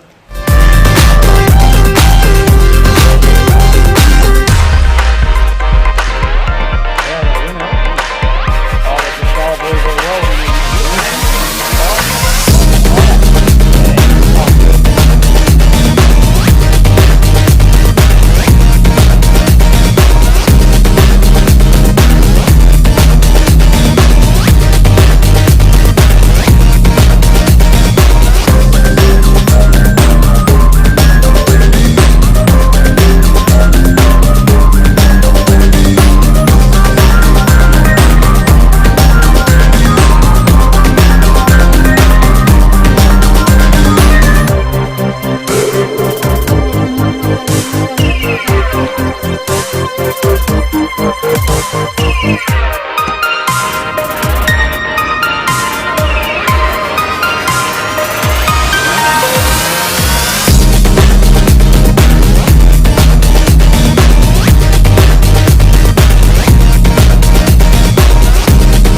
appropriate. Yeah, yeah, yeah.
.127 is the target of Pakistan. I thought Sri Lanka did pretty well to make 126 in their 18 overs. Suhas, what do you think? Have they got enough? 7 for 126 was a pretty good effort, I thought. It's a fighting target indeed. Thanks to the late flourish from Nuwan's bat, 10 of 4. And of course Sahan getting a quick fire 30 as well. That provided the impetus for Sri Lanka to eventually post 125. This could be match winning. We've seen 130, 135 being enough to trouble the opponents when they're chasing. Now with the rain threat looming large and the Dreckworth-Lewis around the corner as well, I think this is a very good total that they can play with a lot of mental games with.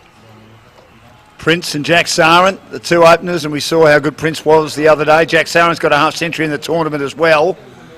They've been among their best two batters.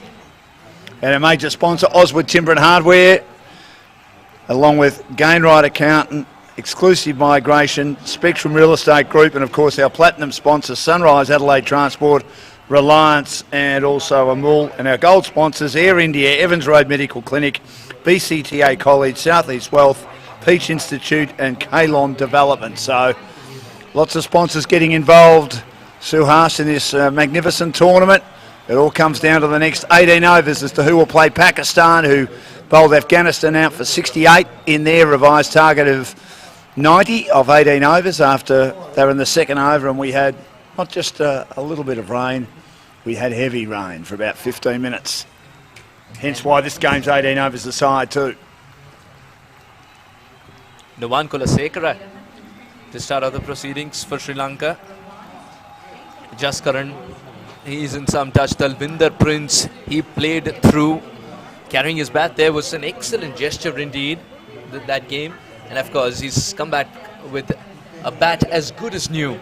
He had chipped it last night, but gives it to his main man. He gives it to Geet so that he recuperates the bat. The treatment to the bat is done.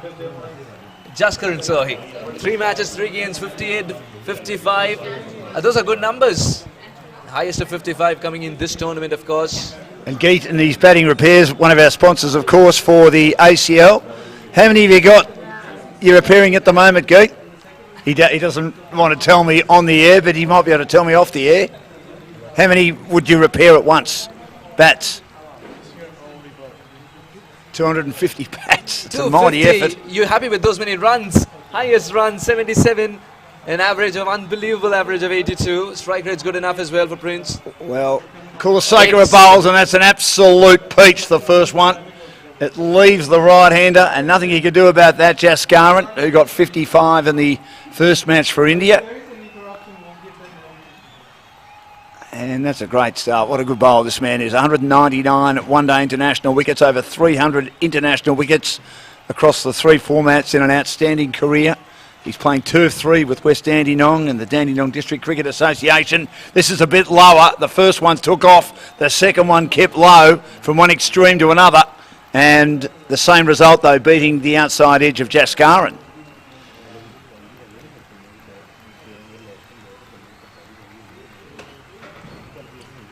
Very It's a good overcast. start. It's a good start for Nuwan Kulasekara. He's making the ball talk.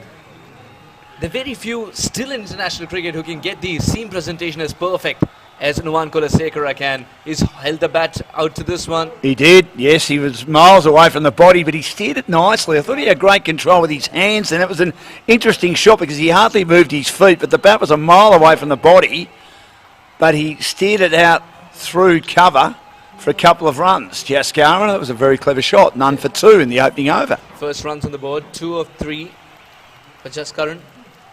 First runs for India as well. This chase is underway. Remember, it's a rain curtail game, 18 overs aside, and India have to chase down 125 to find themselves in the finale. Otherwise, it will be Sri Lanka, the defending champions, will have a shot at the cup once again. They've won 1 and lost 1 in their pool matches, Sri Lanka, and that was another good delivery that beat the outside edge of Jaskaran's bat. The consistency factor of Nuwan Kulasekara is something which others can learn from him. He just hits the spot every time, doesn't he? I call it metronomical, which is what Glenn McGrath is so good at. He's in again from the Cranbourne end. It's dropped down in front of him, short of a length. Played it okay, but didn't really know where it was until he realised it had just rolled off his foot. That's No cricket harm for done, you. though. Suddenly Yeah. you play the ball and you realise as a batter, when you look up, there are 5 men charging towards you for the one piece of leather. The required rate, starting at required rates just over 7, and they've got to push this up here. Kulasekara and co. Interestingly, no slip in place, Dan. No, there's not. Surprises me as he plays away from the body again and cuts it out to Janoda, who's at a squarish fine leg position in front of our commentary position. And he'll keep the strike, Jaskaran. So Prince will have to watch again from the other end, certainly at the early stages. 3 from 6, none for 3 off the opening over, and that's a tidy first over, as you would expect from a former international of the calibre of Nuwan Kulasekara. Keeping it under check now for the first time in the game. Aroha.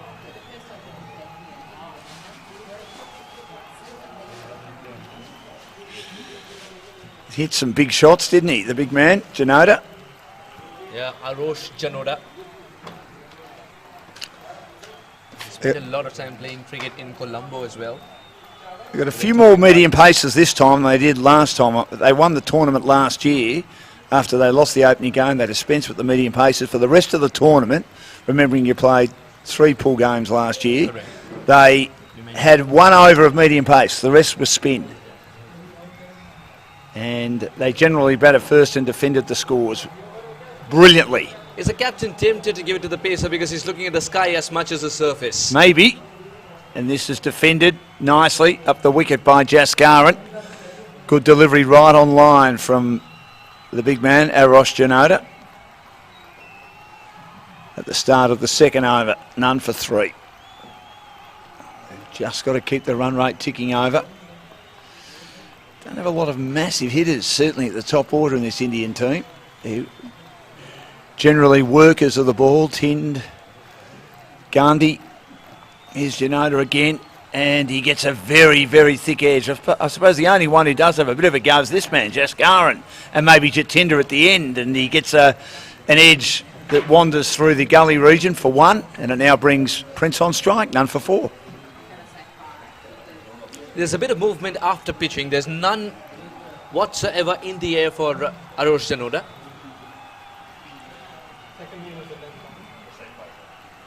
And for the first time, Talvinder Prince to face with a repaired bat, as we were talking about. Let's see I've it. got something interesting to tell you with that piece of pillow as well. He played it well too. It looks like it's in great shape. Yeah, we picked it up. We got the opportunity to pick it up before it was delivered. Right. And it's not the lightest around. It's quite heavy. It's got a couple of grips on it. Has it and really? It's heavier than the others. It's just that with Geet, you know that bat stuck to him. So I don't know what he's spoken to this one, but it's promising runs. So he's the bat doctor. Yes. None for 5. We're in the second over. Look at the big smile on his face. We're just pumping up his tyres here. Any publicity is good publicity. Here's Janoda again, and it's pushed into the onside. He gets on the back foot. Jaskaran, J to J, and none for 6 in the second over. I like this stand. He deliberately did not offer it pace. He just wants the pitch to do the talking here. He gave it a bit of a snap of the wrist and let the ball out of his hand. It jacked back in. Still the presence of mind of the two Indians out there allowed them to pick up the single. Aussie Cricket League becomes a subcontinental affair in the semi-final. Ross Janota bowls again, and he opens the blade and he works it down. That's where he got a lot of his runs yesterday, just behind the wicket on the offside. It's a squarish third man, slightly outside the off stump, allowing him to play that shot. Kure doing the fielding. There was an unwritten rule for a period of time that if you want to hide a fielder, in the sense if fielding's not his strongest suit, you probably put him in short fine leg or fine leg. Fine leg, third man. Well, that was always the case with me. Janota bowls, and this is a short of a length delivery that is kept down cleverly by Jaskara, and that climbed a bit. It was around his neck, and he did well to get his bat in front very quickly with good hands and keep it down. That's good bowling. Janota's a big man, and none for 3. And you're right, exactly what you say there about putting the bowlers who aren't great fielders, but they also did it because it was easier for them going from end to end. But Jeff Thompson was a magnificent throw and fielder. Certainly. Tell us a bit about Jeff Thompson's action. Now, this is Mohammad Amir, who's so gracious of him to complete his game and then walk up to the youngsters, and youngsters had encircled him. And there was a barrage of questions asked to him. As all of them wanted to improve their game, he was patient enough to tell each and every individual what to do. I think it's one of those... Oh, that's a good shot. Kulaseka bowls in the slot, and Jaskaran has whacked that for 6 over mid-wicket. What a magnificent shot that was. There's missed his mark. Yep. Kulaseka, as you rightly pointed out. It doesn't happen very often, but when it does, you've got to take advantage. And that's exactly what Jaskaran did. Pounced on it. And that's a very welcome 6 for India. It was high and long. He's got 11 off 11.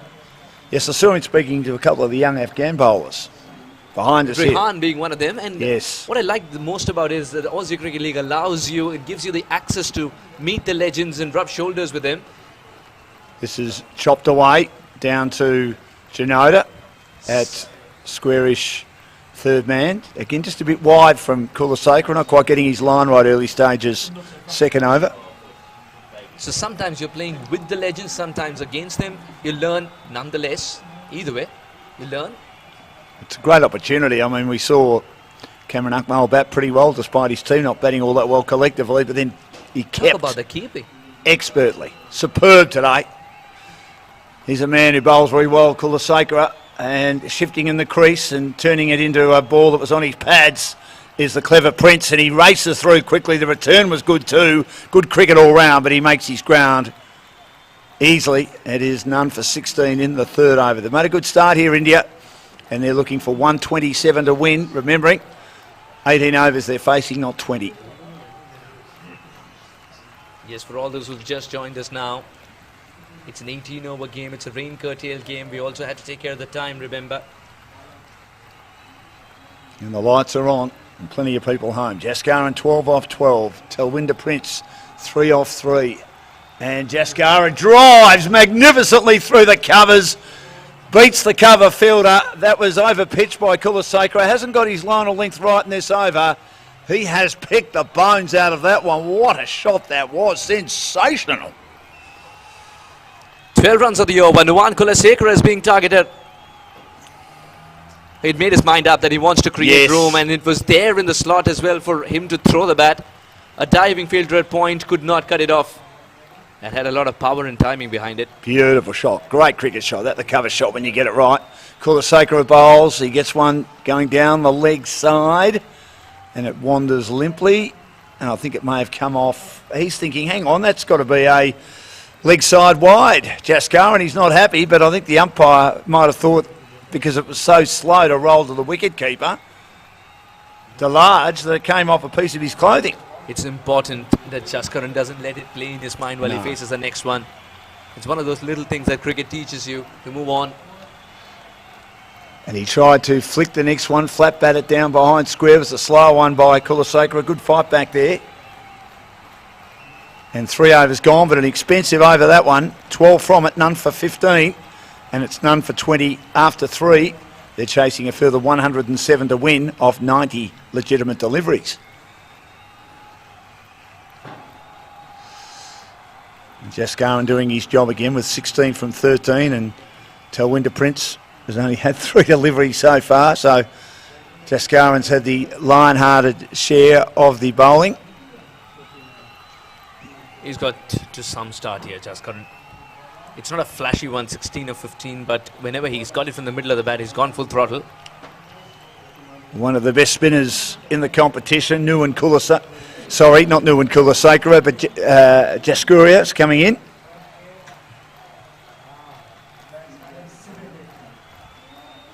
Is that a ploy from India to target their prime bowler to reduce the morale or to disturb the morale of the opponents? Or do you feel Nuwan Kulaseka has been a touch difficult it's been slightly difficult for him to get the rhythm?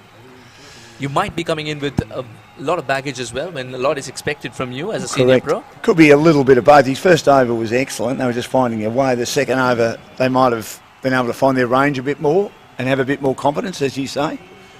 Hemantha Jayasuriya, and that's hit down the ground, the inside out loft. That is a sensational shot by Prince. Welcome to the bowling crease, Hemantha. Beautiful shot. None for 4. Just waited for the ball to turn, do its thing. And when he realized that's in the slot, shows the full face of the bat, and Jayasuriya has got to fetch it. As Hemantha's friend Samantha says, thank you. And it's none for 4, none for 24, our major sponsor, Oswood Timber and Hardware. And Samantha, of course, is our MC, doing an outstanding job here at the Aussie Cricket League. My pleasure. And Hemantha had the first ball hit for 4. She's going to drive me mad, isn't she? As it's on the leg stump and it's pushed through mid-wicket for 1, whipping it off his toes. It's great to watch, isn't it? Prince flicking it off his toes with the wristy style that he possesses. What I like the most about the fact, about that shot, was the fact that he was quite clear in his mind what he wanted to do. Didn't try to overhit it, just presenting the full phase, and the ball did the rest. Jayasuriya, the bowler, finally getting his surname right, as it's a delivery that's almost Yorker length. It's dug out and pushed into the offside, and no run. So Jaskaran is 16. Twenty20 Prince 8 off 5. Jaskaran's had most of the strike. Gets a shorter, flatter one that he chops away, and good piece of fielding in the covers ensures they only get 1, because the outfield's still reasonably quick despite that heavy rain a few hours ago. It might have nearly gone to the boundary. He didn't hit it hard, but he hit it with a lot of fluency. Sineth is one of the better fielders in the side as well, isn't it, Dan? Yeah. That's put away. Yeah, that is. He needed that extra bit of... Not put away. It was a full toss on leg stump, and his leg glanced it straight to backward square. Missed an opportunity. I genuinely thought that's been put away. Soon we realised there's a big figure appearing to ensure that's cut it off. Some quite good cut it off. Line right this over, has he, Jayasuriya? Now he drives through the covers in the air, takes the aerial route but safe, and mid-off comes around and does the fielding from the boundary. Another run, so none for 27. 7 from Hemantha Jayasuriya's opening over. And Twenty20 Prince is looking okay at the moment. And so is Jaskaran. They made a good start here, India. Sort of start they needed it. They need 100 now off 14 overs, so 100 off 84 balls. It's not been a very flashy start, but it's done just enough to keep them in the game. 17 off 17 for Jaskaran, as we can see on the screen. Twenty20 Prince 9 off 7. Oz Timber and Hardware, our major sponsor, along with Gainride Accountants and Exclusive Migration. Thank them for jumping on board again. Now here's my man with the headband. It certainly stands out, that headband. Sineth. Saw him doing some practice deliveries before they came out. And this is flicked away by Prince. And the return's an absolute beauty. We've seen a lot of returns today that have hit the stumps, but the batters have been safe. Gee, they've had their range on their fielders. Again, he just looks good, Prince, every shot he plays. The batter's in the right spot. 9 off 7. He was comfortably through. That was a good return. And now this is flat batted away through mid-wicket for 1. They'll think about coming back for 2. Jayasundra's return on the bounce is a good one. But he had to make some ground as he rolled the wrists through mid-wicket and allowed himself to take the pace off the shot to get the 2 runs. So far, so good for Kalan Sineth. Oh, gets it inside edge here. That almost took the off bail. Luckily for him, it didn't. And it rolls down towards third man as he was trying to whack that out of the ground. He wanted But to they give all it all. count. He did. Looking for the big shot on the leg side. It's the first mini opportunity that's been created in a while. 5 runs still of the over, the first half of the over, that is. Done for 30, driven down the ground again. No That's an chance for outstanding shot. And that goes to the boundary for 4. It was too straight for mid-off to get near that. And he's hit that hard and hit that magnificently. Let's have a look at it. Pure power. It was. I think for a moment the bowler thought he was interested, but that was hammered down, straight down the ground for 4. Kalan Sineth's got some thinking to do. He cannot land it in the slot because Jaskaran Singh is now started to go for the big shots. He gave it to me. This is a flatter one. And now he swings over deep backward square. 2 consecutive boundaries.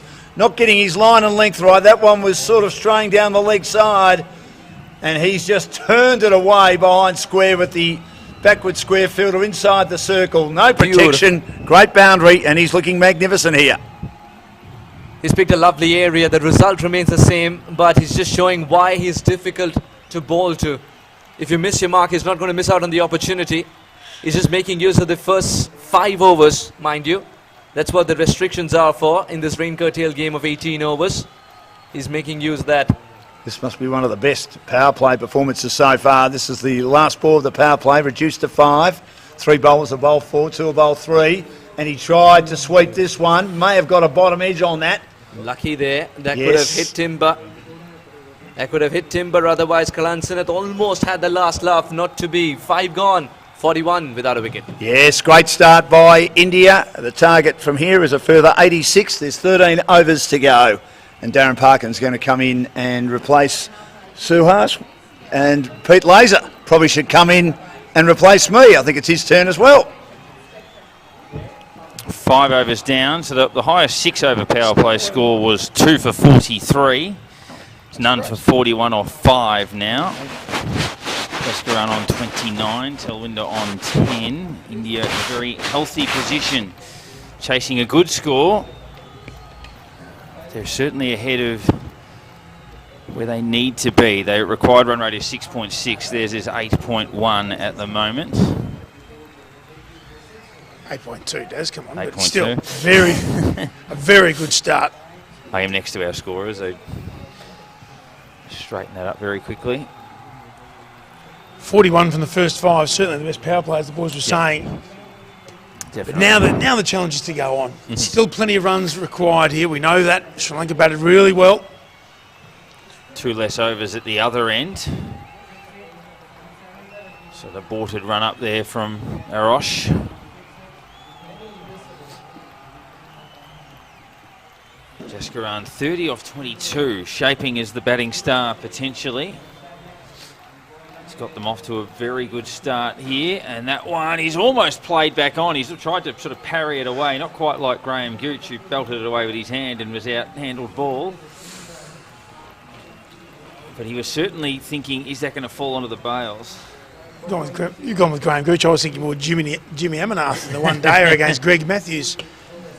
985, 86, just going back. I reckon Merv was bowling when it was Graham Gooch, I think.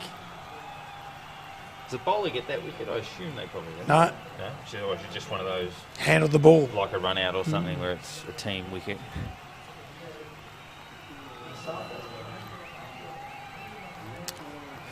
Into the 6th over now. Good start from Arosh, who only went for 4 in his first. That one's skied in the air. Fielder coming around. Important catch, and he takes it. They had to take the first chance when they got it, Sri Lanka, and they did there. 1 for 41. Really good catch too. Nice and steady. Got there quickly. Covered the ground quickly. Didn't panic when the ball was up in the air for a very long time. Jasgrand's been hitting them really cleanly. He hit that one cleanly, just hit it up instead of over. Stepped across, helped it on its way. You can see how high the ball's gone there. But a really good catch. A little bit of experience down there at deep fine leg, and it's paid dividends. And we said they needed to keep going after the power play finished, and that's a horrible start for that for India. And Sri Lanka were under early pressure. That wicket just eases a bit of that, and they had to take the chance when it came. As I nearly break the table. We're calling on 1 for 41 in the 6th. So now that does the momentum shift back into Sri Lanka's favour? This is the question that's happened throughout Aussie Cricket League. Every time there's a wicket, there's either another wicket or dot balls to follow. India need to keep going because they have the momentum. They've just lost a wicket. That's okay. That happens in cricket. How do they keep it going? And it's going to be important for the skipper to have a word with Sharad as well. And Telwinder batted beautifully the other day. He's had to play the second fiddle today with the runs flowing at the other end, but he's certainly capable of being the senior run scorer now and picking up, having had more of a sight of these conditions. We're into a 6th over, 1 for 41. Sharad Lumba comes in, and he'll face, as we said, even though the ball was obviously in the air for quite some time. He's going to have to get away here. Hasn't got away in his couple of hits so far. He's got a duck and he's got 2, so you're batting at 3. The game is set up for you. And they are still in a good position. He doesn't get off the mark there, though. Pushes firmly into the offside. And there's a little bit of scoreboard pressure that comes with knowing it's 18 overs instead of 20, because if you're 5 overs down, you're 6 overs down, percentage-wise, every over means a little bit more of your innings is gone. So you can't let the above-the-shoulder stuff worry you. You've just got to chat with your teammate and know where you want to be at what time. So continuing again there, Arosh, he whistles that one past the bats. He's a big man, Arosh, John. He muscles in, he bustles in. When he lets him go, that one has flown through. Every batter always says they want pace in the wicket until they face someone with a fair bit of pace. Yeah, that one gained speed. For it to gain speed off the track, it's unusual that it would do that. Normally it's speed through the air, but that did pick up pace. Shinoda in again from our broadcast end, bowling over the wickets, and that's full face of the bat, driven firmly, and he'll get off the mark. Shrub with a single down the ground. A couple of those just to get the pace of the wicket, to feel like you're in amongst it. There's nothing wrong with that. And also turn the strike over. Get to Winter Prince on, who batted beautifully for his unbeaten 70-odd yesterday. It's his first run of the tournament, we're told, from Sharad.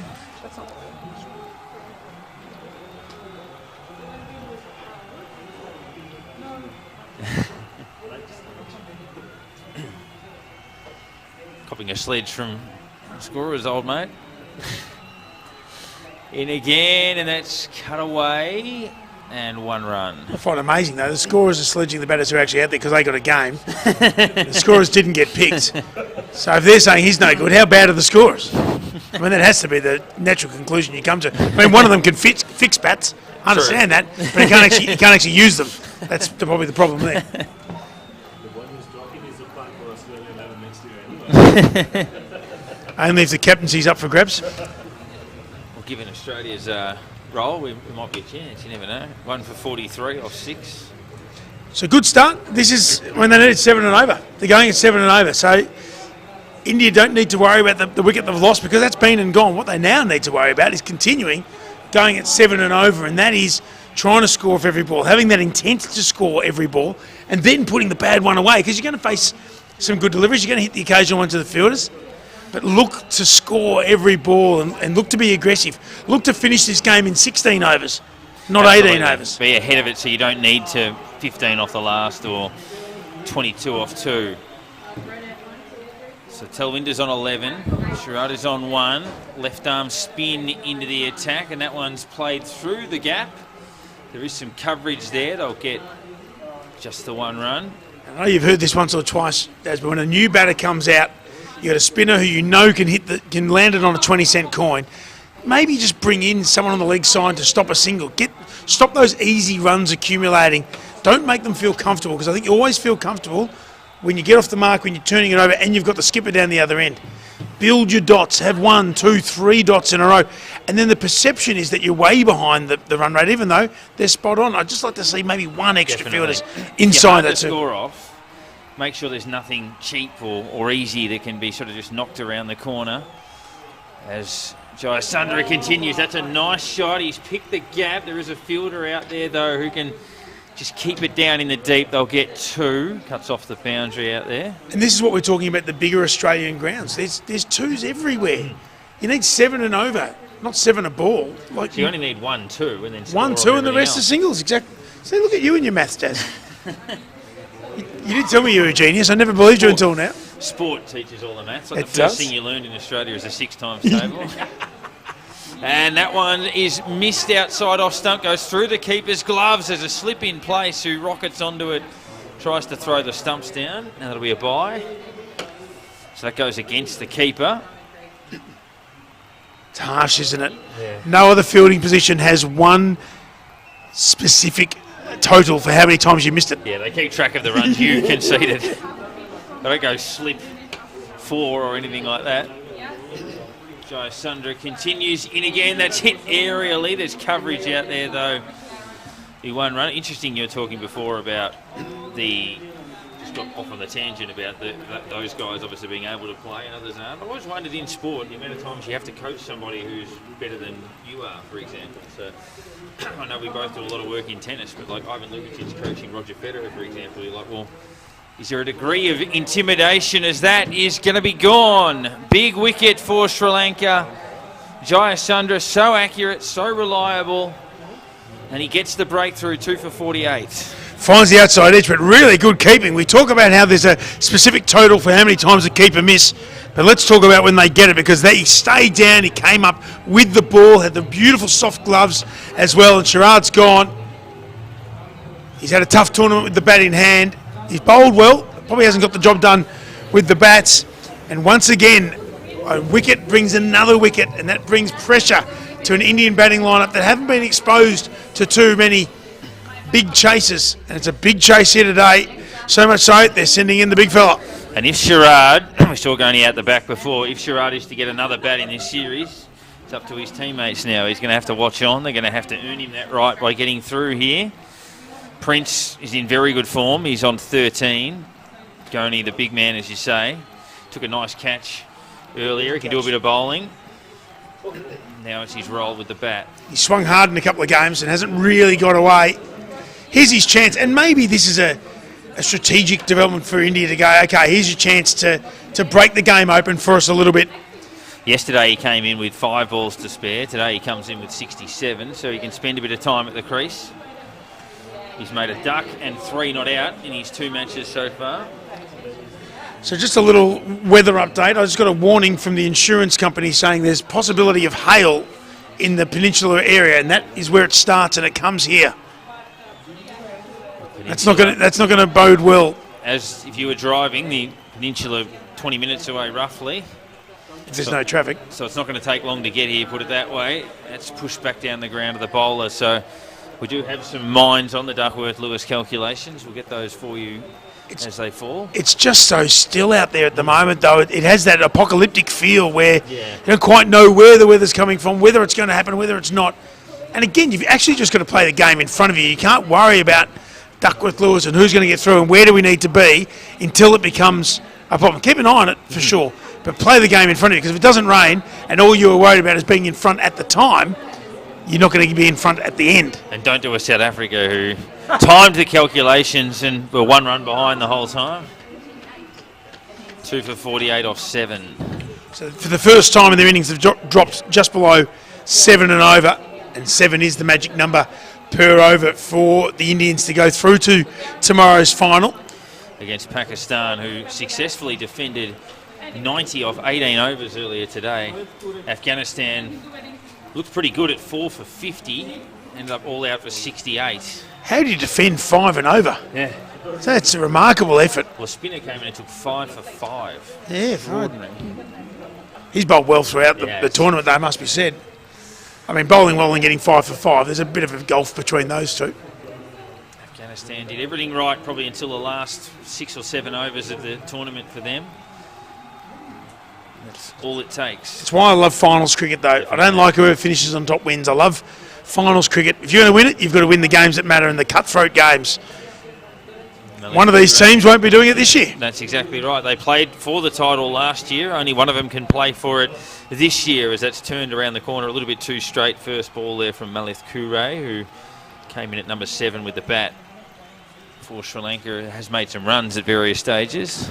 But it's true, Sri Lanka, the defending champions. India, of course, the runners-up last year and went in heavy favourites to the final last year. And I'd say they would have been heavy favourites before this tournament as well.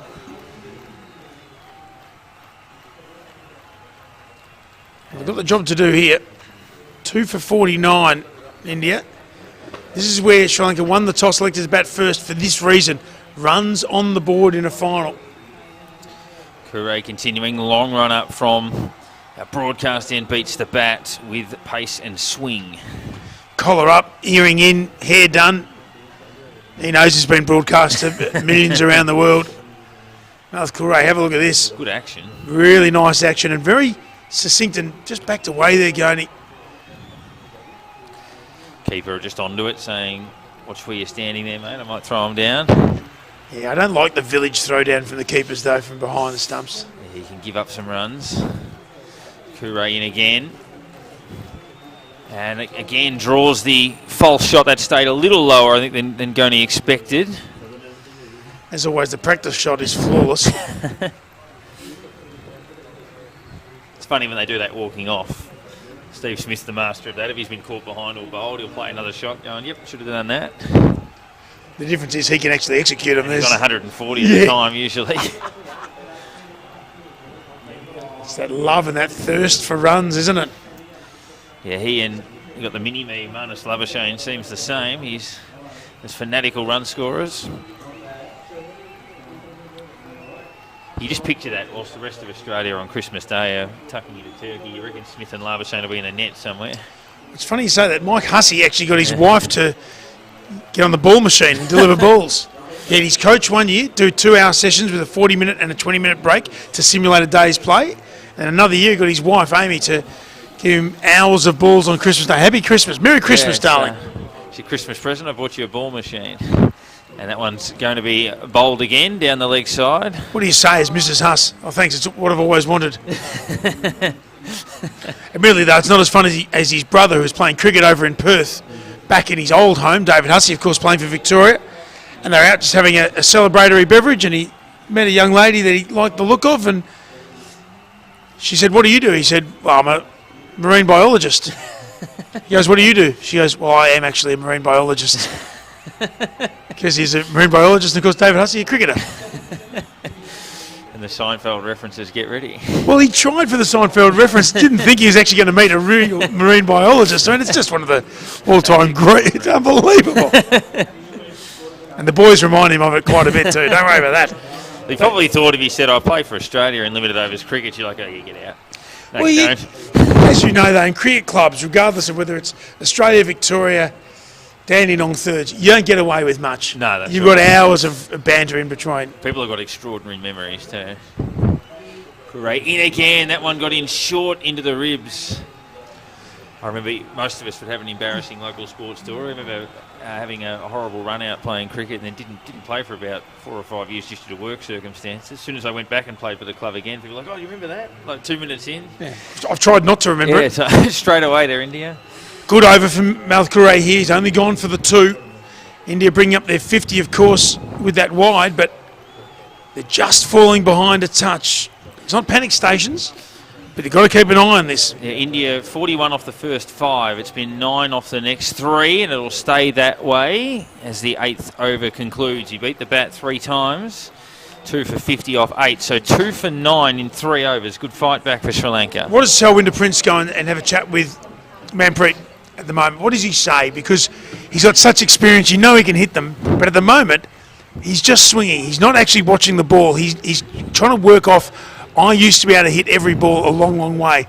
You've actually got to play the game that's in front of you. Would it simply be just bat on ball for a while? Just get a feel for it, turn the strike over. You don't have to hit sixes, just get bat on ball and get a feel for the pace. But with every dot ball comes more perceived pressure. I mean, you're still out there, so it doesn't matter. He could almost say, look, if you get bat on ball, I'll be coming. So we'll get you off the mark. I just think he's just got to change his approach a little bit.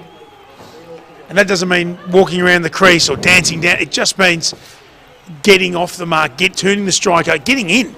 Once you're in, then you can go. If he had a bit of swagger, he could also say, mate, just watch me, and then put this first one over the fence. Doesn't seem like Talwinder Prince's way. No, that's right. 14 off 12. And Prince with a bit of pressure increasing on him too, because he was watching all of that. Effectively 5 dot balls in a row, so he goes in the air and he's having no problem striking it. He'll get one and he'll turn and come back for a second, so keeps the strike. He started about a run and ball yesterday and then really increased the back end of his innings. It was almost a perfect T20 innings yesterday. Held the innings together for India. 3 for 19 they were before that century partnership with him and Gore. Sahan Ferreira batted very well in the back end of the innings. Now got ball in hand. That's pulled into a big gap through the vacant mid-wicket. They've got a fielder in the deep that'll keep it to 1. So Talwinder 77 not out yesterday, 17 not out today. Pereira was fantastic, 32 off 23 and looked really good. Punished anything short. He hit them so cleanly. You're right, now he's got ball in hand. His batting exploits, celebrations can wait for later. If he gets a couple of wickets, man of the match honours aren't beyond him, that's for sure. It'd be a great honour to have if you lead your team into a final. In the process, it's scooped back just past the bowler. He got into a bit of a tangle with the non-striker. Nothing wrong with that, of course, and picks up a single. I reckon they might have had a chat here, especially with the spinner on. Don't go too hard too early. There's still plenty of time. We're not even halfway through our innings yet. Feels like it's been going for a long time, but it hasn't. And that one's cut low and hard. There's coverage at deep points as well. So 2-1-1-1. So India take their turn to release the pressure a little bit. Just what you want. A great contest. 2 of the more highly fancied teams, and it's very competitive. Will Manpreet go here? You know, Gordon can hit him a long way. Which boundary is he eyeing off? Deep mid-wicket, long on. Yeah, he's gone with the long on option there, and he's teed off successfully. Straight down the ground. You could almost see where he's looking, where he's wanting to hit it. And we said it's quite still conditions, so it's a little bit different to other days that we've played here. Just timed that beautifully. He's looking up. He's like, okay, I've got to go here. Tossed it up. I'm not sure if that was the right... Well, I'm sure it's not because it's gone for 6. It wasn't the right delivery to bowl to Gona, who's been looking to hit. I reckon flatter, quicker, and into his pads, because if he swings, you want him to miss and you want to hit. Hit the fence on the full, so that would have been a 6 in the era before ropes as well. As he comes down the track again, gets a good piece of that into a gap, should be able to get a couple. So after he got off the mark, that was all it took. Just that little bat on ball. He's then gone 6 and 2 with his next 2, and India swing it back their way, 2 for 63. And now they're back at 7 and over, halfway through. This is what we're saying is a long time in this game. Think about how long it feels that India's been batting for. 9 overs in. It's only halfway of an 18 over game, of course. At 63, they're going at 7 and over. They're exactly half of Sri Lanka's target. So they just need that one extra. 64 from 54. In any other tournament, any other time, you'd think that would be quite comfortable, two down. But as we've seen, the games in the Aussie Cricket League turn really quickly, and they turn on the batters, the established batters getting out, getting themselves out. And the bowlers have had probably the better of the tournament overall. So there's been a couple of cameos, like Talwinder the other day. So the ball is never far away from an impact. Kure, who bowled a nice over previously, gets another one. So India, as Pete said, basically halfway to the total. Sri Lanka made 126, India need 127, 2 for 63.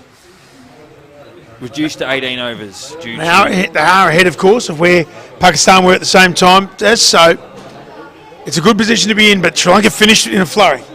Kure bowling to Telwinder, and Telwinder plays that one off the thigh pad there, and they don't get a single. The bowler's pleading with the umpire to say, why is that not out? He's having no piece of it. Felt high. Let's take a look at the replay here. It's not out because it's only going to just hit a second set of stumps. That's right. It's down leg side and high, I would think. Plus, he might have even gloved it as well, potentially. There's a lot of reasons that was not out. The main reason being, of course, the umpire didn't think it was out because, it wasn't. 2 for 63 it remains, though. Good bowling from Malith Kure. So Kure in again. Over the wickets. Played with deft, soft hands. That goes through that little gap there in the inner circle. I'll get a single and brings the man who's just found his radar. Not for the first time we talk about intent, and Prince has had fantastic intent the last couple of innings. He's always looking to score. He's looking to turn the strike over. He can still hit the average balls for 4, which is important for a top order batter. But he's just always looking to lead from the front. And I reckon that's really good batting. And it sounds obvious, but if he stays in, India's home. Yep. Can they get the dangerous Goni out? He's already cleared the ropes once. He's got an appetite for it. Didn't get a great piece of that. It's gone up in the air. The keeper's left that for the fielder and he's dropped it. Well, we did say earlier that normally you'll leave it for the guy coming up at the ball, but the keeper has got the gloves. That might be the one exception to the rule. Or the person coming in just catches it. Yeah. That's the other option. And that's a big moment because he can score quickly.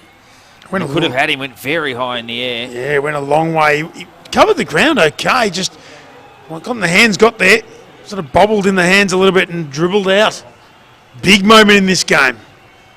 Can they make amends? And he's got down the other end on 10. Telwinder Prince back on strike. Waited for the slower delivery, timed it nicely, pulled it through mid-wickets, and we'll get a couple, sort of just rolled the wrists on it. In fact, they won't get back for 2, will they? Umpire says no. You're going to have a look, though. He's turning to shape, and we get the signal. And gut feel, sticking the neck on the line, is out. He looked like he was out by half a metre. Prediction all around our commentary area is out. Admittedly, a lot of people in this room have been wrong a lot of times. Yes, me over mostly. the course of the week. However, he did look like he was struggling. I thought it was a really good pick up and throw. The throw was fantastic. Keeper got the bails off in a hurry. So nothing wrong with the delivery, not that matters on the run out. Not that the bowler's end is where we need to be either. Well, that guy's not out, so we need to see the other end. Goni does feel safe at the non-strikers. Sri Lanka putting the finger up, they feel pretty confident. They're smiling and nodding to each other. They think they've got the job done. Bit of old school umpiring too, just using the handle of the bat to get the stumps back in. So the keeper made an absolute mess of the pegs. So we need to see the keeper's end there. Where the run out occurred. Allegedly took place. Yeah. The run out, boys, please.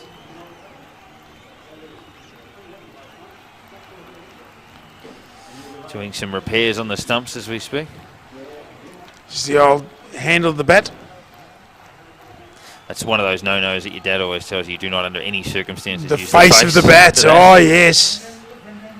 We do feel like two boys have been told off there a little bit.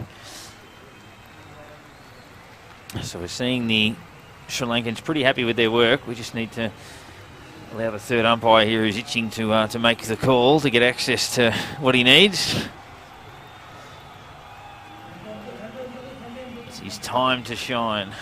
Certainly brings an air of anticipation. That's still the bowler's end.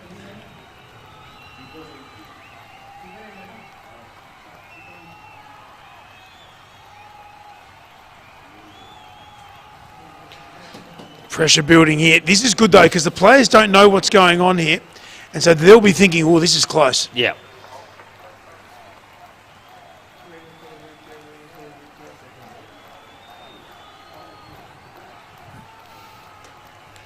So here we go. It's a big moment in the game. It's a big moment. He deserves this pause, Daz. Celebrate. Here we go, and that's out. Yeah, he's out by a metre. Got the bails off really quickly and a beautiful throw as well. Look at where that throw went, and the keeper was already moving in towards the stumps with his Perfectly gloves. done. That is old school keeping. They don't teach that anymore.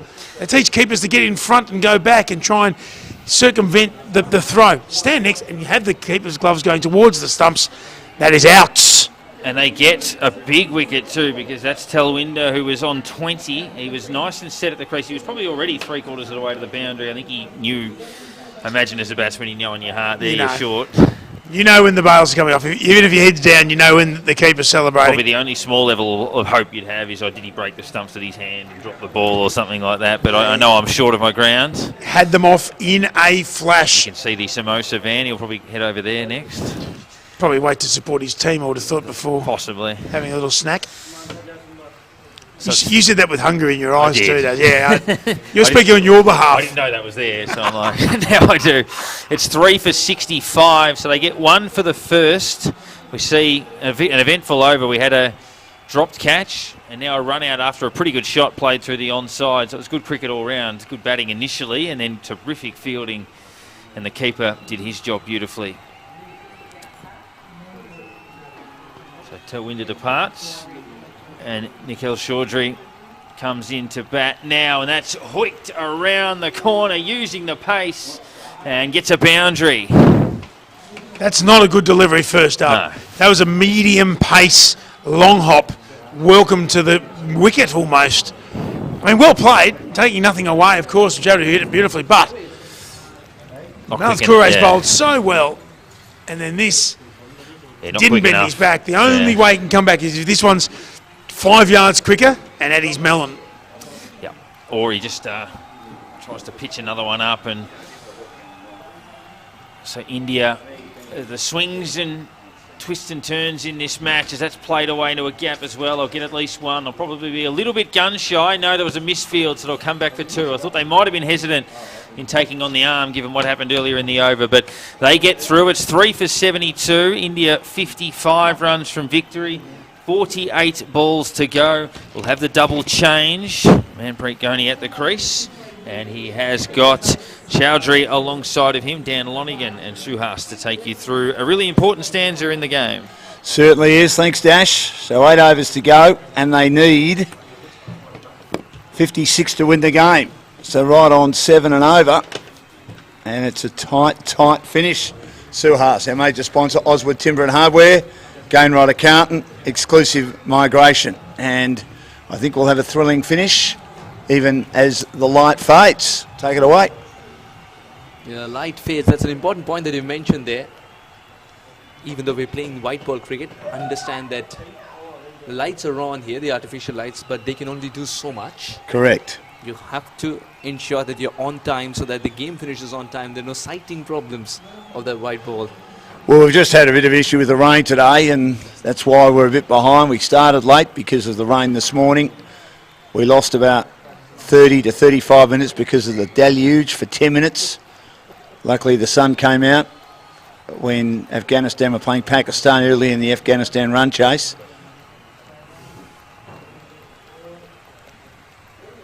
Ghoni's been kept under check throughout, isn't it?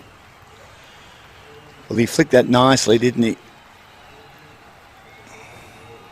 He's still waiting for that one ball that tells him that now you're off. Correct. Now you're going to be kicking into the next mode, next gear. Chaudhry, I think, has been the best outfielder in the competition for all teams, in my humble opinion. He hasn't really got going with the bat yet, bar that 6 in the previous over. Let's see what happens here. Nikhil Chaudhry is a very established batter. He's played a lot of cricket with the person who's come in today, Harsh. That of course is back in India. He's getting different kinds of pitches here. He's adjusted really well. I think he's also played a little bit of T20 cricket as well. Nikhil Chaudhary. Very impressed by the spinners so far. He thought he got something on it there. Himanta Jayasundara. What do you think about the keeping standards today? It's not been the easiest of wickets. Yeah, it's been really good from all keepers. We saw Cameron Akmal be at his best today, the former Pakistan keeper in over 50 tests. Absolutely sensational. Everyone else has done well too. He's striking with all his might, but he's only getting a single. The elevation's not there. Ghani still waiting for that one delivery that he can dispatch over the fence. Rediscover confidence. Well, he's a big man. I mean, obviously, Jayasundara will be trying not to toss it up too much. Constantly, as a bowler, you got to make note of how far the reach of the batter is, depending on their height. And if you make a mistake, then Ghani is not going to spare you, especially straight down the ground. He's one of the best hitters of the cricket ball. With the wind or against the wind, doesn't matter. He's played for India as well. Sprinkling of international stars in this True, I remember ACL, which has been fantastic. I remember supporting him, not just when he played for India, but when he played in the yellow jersey. That's powerfully struck. Save your legs. Straight as an arrow. Well, that was an outstanding shot, that. Beautiful shot. Got his foot to the pitch. And he gave it a bit of air on that occasion, and he was fraught with danger, Jayasundara. As we said, Suhas, that if he gets one with air, he will plonk the big size 18s down the ground, and he's got a big, big bat there. He's a big-bodied human being, and he can get plenty of it. 6 would have been good, but 4's enough at this stage. 8 runs of that over. The last ball yielding a boundary for India. 80 for 3 after 11. So 48 from the last 7, just under 7 and over required now. Current run rate 7.27. Still think the match is about 50-50 at the moment, but another over like that will certainly help their cause, India. Yeah, 47 and 42. What I liked about that boundary is the sense of ease with which he hit it. There was less risk involved. He's gone straight down the ground. The area that he's chosen has allowed him to reduce the risk factor drastically. Yes, that was a lovely shot, that. Picking the gap between mid-off and mid-on. It's the safest aerial route shot in the game, isn't it? Remembering that mid-off and mid-on generally, Suhas are a fair way away from each other, and they're now more wide or square. The thing about Nikhil Chaudhary is that he'll also feel at ease now that Manpreet Ghani has started to go big and he's getting the runs. Less pressure on Nikhil Chaudhary too. 8 of 4, he's striking at 200, but still early days to be, early time in the innings to be maintaining that strike rate. Nikhil Chaudhary can be comfortable in playing the second fiddle as well if required now. This is where India need to make that quick decision. Do they target Kulasekara? They've done it once. Or do they see him off here? Have they brought him on at the right time? You think he'll be one of the 3 bowlers to bowl 4, and there'll be 2 others that can bowl 3 to make up the 18 overs. Kulasekara. He's gone for the slower delivery first up. Nikhil wants to, but don't think the second is on. Jayasundara is quick to sweep. Good fielding. Just love the way he swoops onto the ball and dispatches the ball as well at the right end. How important is it to throw at the right end, and do you get cues, oral cues, when you're watching the ball? You get oral cues from the fielders beside you, telling you which end to throw at, which end presents a better opportunity. Well, you might, but you've also got the job to make sure that you execute correctly, and you're also concentrating on what you're doing. Sometimes it can be very hard to be listening, throw there, when you're just trying to throw as accurately as you can. But you make a good point. That's gone high, and that's only got height. Might disturb a cloud or two. Man with the gloves is waiting to pouch it, and he's completed one of the best catches. It was swinging and swerving in the air for a long time. Mapa, not only does he take the catch, is in touching distance for celebration with Kulasekara. And the match might have turned again. That's a big wicket. He's already been dropped once, Manpreet. We know he's a big hitter of the ball, but that got big on him and he got a top edge. And, gee, what a good bowler this man, Kulaseka, is. We don't need to keep singing his praises, but we do. He's come back in. I wondered whether he'd come back in a bit early, but he had to come back in now. They've got a wicket, and the only way they were to maybe stymie the run rate was to get a wicket and get an important wicket in Goni. He could have bludgeoned the ball to all parts. Walking back for 16 of 15.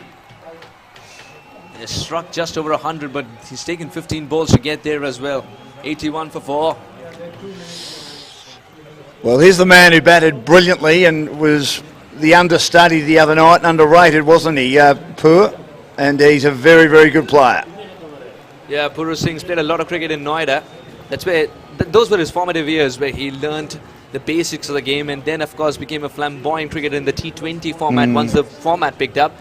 Ever since his set foot in Australia, he's moulded himself into an attacking batter who can sometimes play the second fiddle. And yesterday was one such occasion where he was quite comfortable playing the second fiddle. How difficult is it to hold yourself back and not play a natural game, but for the team's cause? Indicates you're a good player. Puragu, 39 or 42 yesterday. I did say that he's playing plenty of excellent cricket with good clubs up in Sydney. Started with Randwick, a very famous team. Now he's at Canterbury Bankstown, the home of the War Twins, and he's holding his own. And his strike rate at 86.96 is solid, and his average is 20 so far in the tournament. Yeah, those were quick 40 runs, important 40 runs as well. He wants that single. Kulaseka was a little late to pick up on the fact that there is an opportunity. And the single stolen. Well, that was tip and run, and they were a bit flat-footed, the Sri Lankan fielders. They were ball watching. They weren't really, or even fielder watching, in that they were trying to see, well, are you going to go for it, or are you going to go for it? And by the time someone decided to go for it, it was Kulaseka. Yeah. He was comfortably home, Puragu. Cricket's still a gentleman's game at times. Well, it is. Gentleman's game. Not when you're trying to make a final. You go first. No, you go first. You go first. That's the gentleman's game we were talking about. It's a nice That's the right shot. thing to do, isn't it? That's the right thing to do. You know the new batter has come in. You don't want to take that additional risk. At the same time, you want to ensure that the dot ball percentage is reduced. Even though a wicket has fallen, you could see singles on either side of it. A couple of good batters being held back. More traditional players in Tind and also Gandhi. We know he's bowled well. Oh, it's a good shot. Jayasundra almost overran. He did. It could have been a story of overrunning, but somehow curtailed. It's a beautiful piece of fielding, wasn't it? As he was on the move, backtracking, and he did well to control it so well. It was a great rolling of the wrist too, the short ball in keeping it down there from Puragu. Just indicates the class of the man. Sometimes, Dan, even though it was played with a swivel, the ball has a bit of torque. And that's when it spins slightly away from you. You don't even realize because it happens so quickly. As a fielder in the deep, you've got to cover up. But that as well, that's a good delivery. Kulaseka has kept it nice, simple, straight and slow. Well, we've seen a low one every 3 or 4 overs, I reckon. And we've seen a few that have taken the trampoline bounce as well. So it's been an interesting wicket for the players to have to confront. At the end And as it was well. a good over, of course. Only 4 from it and a wicket. So that's Sri Lanka's over. 6 still to go. 44 runs required. 43 runs required, I should say. 7 for 126 off their 18 Sri Lanka. I thought they batted pretty well. Sri Lanka are expecting one good over at this stage so that the game can get closer. India Yep. are expecting one good over, perhaps, and not at this stage, but slightly later, because they want to take the game slightly closer, I believe. This is not the right time to start the assault. You know a wicket has fallen. Puru is still new to the crease. Nikhil holds the key for a good finish. What's a good over? 12, 14? 14, definitely Yeah. a good over, but do they go for Hemanta? Do they target Hemanta? Puru's put bat to ball. Well, He's wasted no time. He's not the sort of player, is he? He's a very busy Suhas. player. He's a busy player to sort of whack, is he? He's more to play good traditional cricket shots and try and pick gaps and nudge it around and knock it around, isn't he? Yeah, on both sides of the wicket. Sometimes that's what's required according to the situation. I think this is great situational awareness from TP, the coach of India. It was a good piece of fielding. He was going the wrong way and he managed to stick a hand out and ensure that it didn't get past him. It wasn't hit with a lot of ferocity from Chowdhury, but it could have nearly gone for 4. Is it going to be slower? Yes, slow and loopy. He's enticing the batter to do something different. He's enticing him to go for the big shot. But Puru, the discipline, you could just see it. Hitting it down the ground in the gap, picking up a single, negating the risk. Dan, how impressed are you with the way this over has progressed so far for India? Well, it's been excellent. They're just getting a run off every ball. They're not panicking. I wouldn't mind a boundary though, would they? I mean, that was just going back to Andy Solomon's that piece of fielding before. It was just reflex where he went one way, stuck his hand out. Fielding, of course, in the covers. Ever since that wicket has fallen, singles have been galore. Two busy players getting together, picking the gaps, nudging the singles. Yeah, you could almost sense that he started to run first and play the shot like an afterthought. Could have nearly gone for 2. That was the perfect shot there where he took the pace of it, using his feet. Beautiful dancing feet there, Gore. And as we know, a lot of the teams throughout this tournament, especially in the second half of their bowling innings, have left mid-wicket inside the circle free. And if you roll your wrists enough and you take the pace of it, you could get 2, but they didn't go 2 on that occasion. He's thrown the bat at this one. That's in the air for a long time, but will land safely. And in fact, we kicked for 4. Amal's batting skills, Amal's cricket skills, they were great, but not the football skills. He had to keep it in play. Well, he was going 100 miles an hour, wasn't he? And he just couldn't quite control it, could he? Hemanta doesn't want to look at the fielder at the moment. He thought he's there to keep the ball in play, not kick it out. And, oh, well, he had it 10 metres inside the boundary. It bounced well in front of him, and it bounced off his knee and went over the rope for 4. That could turn the game. ACL T20, the action continues. The drama continues. Who is it going to be? Sri Lanka taking on Pakistan or India taking on Pakistan in the grand finale? 34 needed of 30 deliveries. And Nikhil Chowdhury, 16 off 10. Puru Gore doing his job at the moment, 5 off 5. Still some good batters to come. We mentioned Tind, we mentioned Dan, Gandhi. You mentioned the importance of a boundary as well at this stage, and that's what they've delivered at the last ball. They were picking up singles all through the over. Despite a misfield. 13 overs later, 93 for 4, India 11, 34 of 30. The game's under control with 6 wickets in hand for India 11. So Arosh Janot has come in, 1 for 6.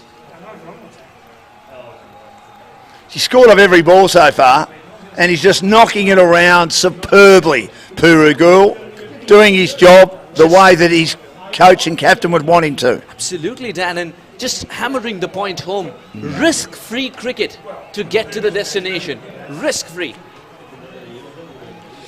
They've put this run chase back on track with this little partnership. What they've done is they're driving on the freeway. They've put the cruise mode on. Oh, that's a good piece of bowling. And suddenly on a freeway, there comes the speed breaker. Yeah, got him on the splice, and he did well to keep it down because the field is pretty deep and it rolls down to Whitish third man. But that was a little bit of luck there for the Indians, but they now need 32 of 28. Game on. Certainly is. Game on. 1 wicket here. It can tilt the scales. Much like that. He's not in great control, but he'll land safely. Vinu was looking for the cape to get there. Again, I thought it was a clever shot, Suhas. I thought he took the pace off it. Again, he didn't quite get it as much as he would have liked, but I reckon there was enough of the rolling of the wrists to ensure he didn't go through completely with the shot, because I think he might have holed out at mid-on on that occasion. Again, Dan, 3 singles of the 3 balls. Yep. Milking the bowling of Arosh Janoda. Bit more bat percentage on this one. The calls for 2, but he'll get 4. That Great ball's shot. greeted in the dugout. Poor delivery. Shot wide, put away. No deep mid-wicket, so he certainly didn't bowl to his field, and a boundary and over will get them home here. This has been a very good run chase. What's he trying to do there, Dan? He's not holding the ball seam up. No. Is he trying to cut it? Well, maybe, and it didn't come out the way it should have, and it was short, and Chowdhury is seeing it nicely. It's been a lovely innings by Nikhil Chowdhury, 21 off 12.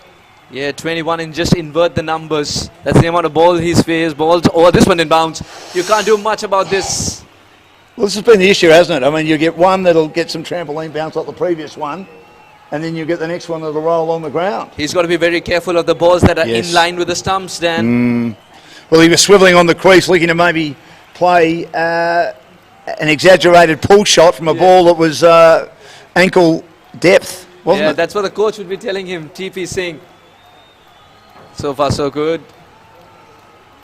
This is well negotiated. We'll pick up that single.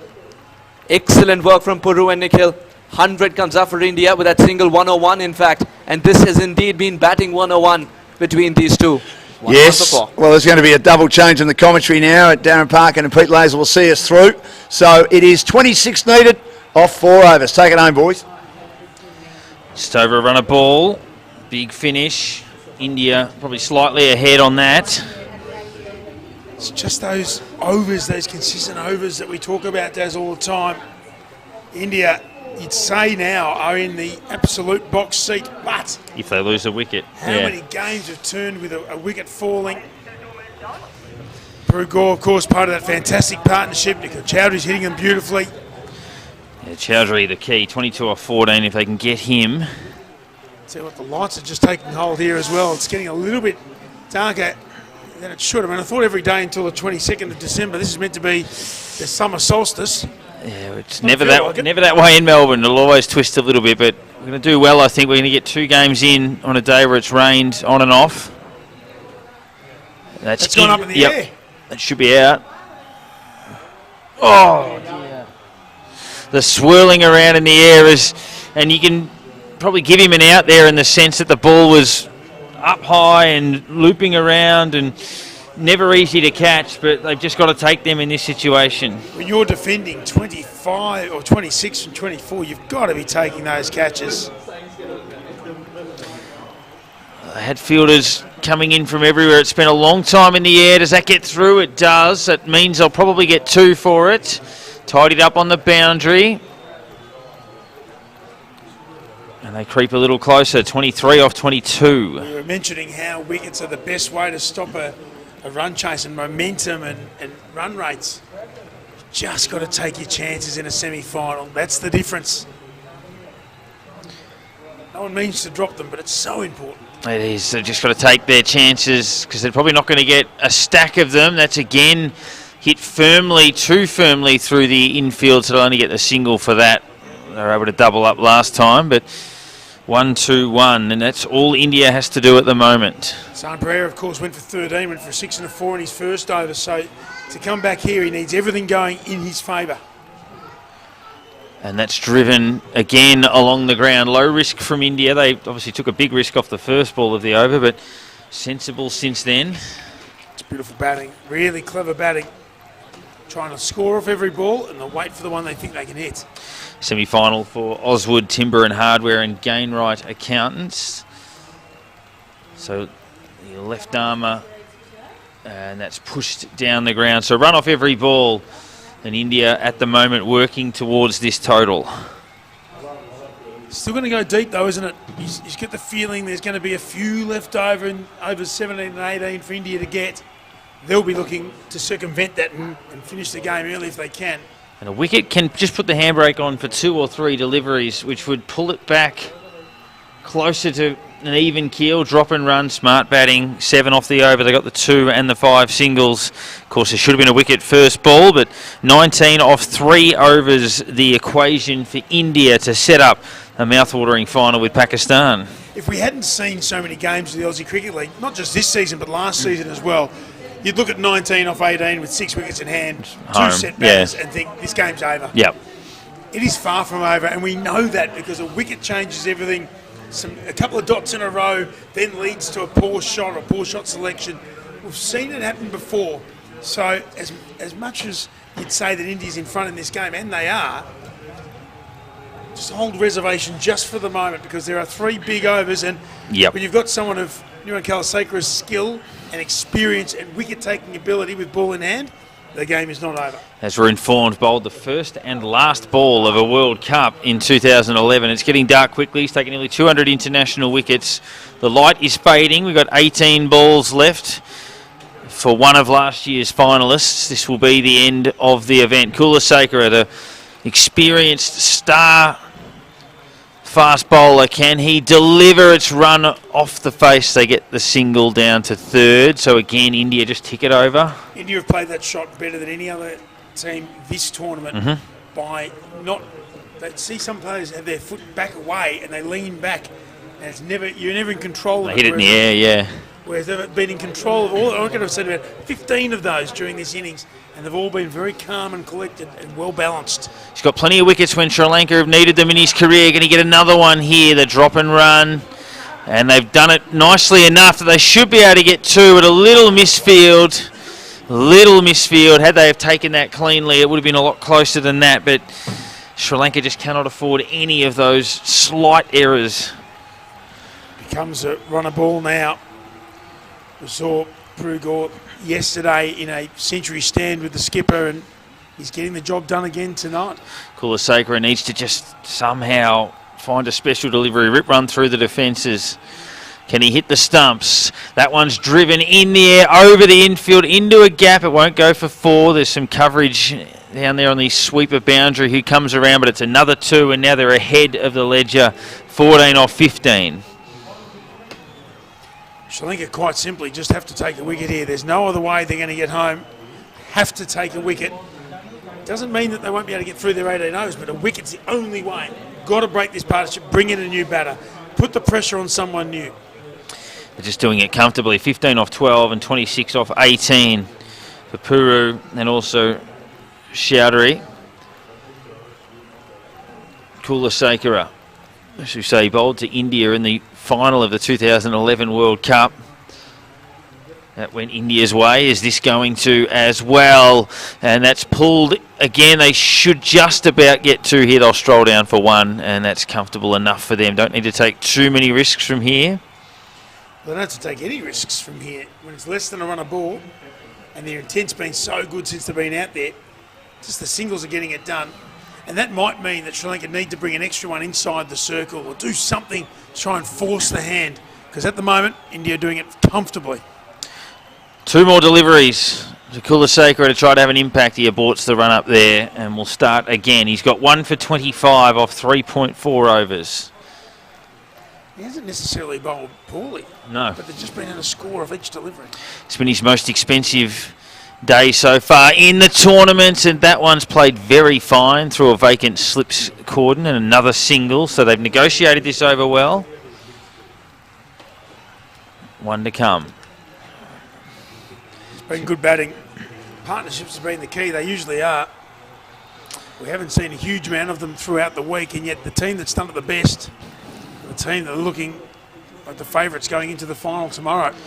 Yeah, India had a 100-run partnership yesterday, and they're going to guide their way through it. Looks at this stage, it's played with soft hands. They'll settle for one, and again, 8 off the over. A couple of twos, scoring off every ball. And India need 11 runs in 2 overs to set up that dream final with Pakistan. We saw Afghanistan chase down Australia's total, and that was they were the big totals that we've seen over the course of the day. I think this chase has actually been as efficient, if not better, because 18 overs, there can be that perceived pressure of a couple of less overs, and Sri Lanka finished so well with 36 coming from their last 3 overs. India would have thought they're chasing 100, 105. Chase 127 for victory. I'm not saying the game's over, but they are absolutely in the box seat with 11 required from 12 deliveries. And there may be just a hint of, if we can get one away early here, let's try and knock them off early. Let's leave as few as we can for the last. Kulasekara just having a chat to the captain as well, just trying to work out the plans. He's obviously got a lot of leadership. He's bowled out now, so that's what he'll be able to offer. It's just advice for his teammates. So it's Pereira who gets a 3rd over here. He's been a little expensive, but just needs to find one delivery to open the door. It's almost shut on Sri Lanka. The left armour, that one's played in the air on the bounce. It'll just be one. So we look at the field, and there's a short third where there's still a single there. There's a backward point, there's probably a single there. Cover and a short fine leg, and there's probably a single there. No one from all the way from short fine leg all the way around to cover inside the circle, and they need to run a ball. Yeah, just push and make them hit over the top. Make them try to hit boundaries. They won't take on the arm there. That's the one man probably in a stopping position, in a shorter cover position. Quarter cover / mid-off sort of. Because you get to this stage Between. of the innings and you think you can hit the ball, you can hit any ball anywhere you want. Just make them take a risk. Make them have to hit the ball in the air to score. So that's just turned around the corner. The keeper will try to throw him down at the non-striker's end, and he has. And that'll come upstairs for a look. What an effort. Has he just squeezed the door open a little bit? A dot ball followed by potentially a wicket. Super work. Direct hits are usually out. Usually, but not always. It sounds very backyard cricket-like from you there, Daz. Super work. The glove was off quickly, turned around and threw, and he's home. He's home. It's good work by everybody. He's actually knocked the stump out of the ground. He's hit it that hard. It's quite interesting, though. Everyone in this room has said he's home. Ooh. He's gone diagonal. We'll slow that down. The scorers think that's out. We've just seen it front on, you're right, mate. It's close. He went a little wide approaching the crease. I must say, the one thing that our third umpire probably doesn't need is 14 more minutes. As he tries to look at the footage. Big decision in the context A lot easier just to do his of the job tournament. without people telling him what they think, especially when it doesn't actually matter what everyone else thinks either. There is that part of it. You're going to have to look at the side-on vision here. That's how close it is. Nubber was fantastic. He had the glove off in a flash. Both the umpires are Turned and together. through in one motion. Down to Nubber, the keeper, who's kept really well. Now we get a look at this. Tried to pinch a quick single. Keeper's done beautifully, regardless of what happens. Turn and throw. Safe. He's out. That's very close. If we can get I don't know if we have side-on access to that. Yes, side would be. That doesn't look out from there, from mine. That looks like he's just passed. It's got to be when the bail's off, not when the How do we not have stump is broken. The bail has to be out of the grooves. It's a big moment in the game, though, because a wicket, of course, gets a new batter in, even though Gore will then be on strike. So we're trying to slow down that angle that we have as much as we possibly can here to get it frame by frame. So it's when the bail lifts.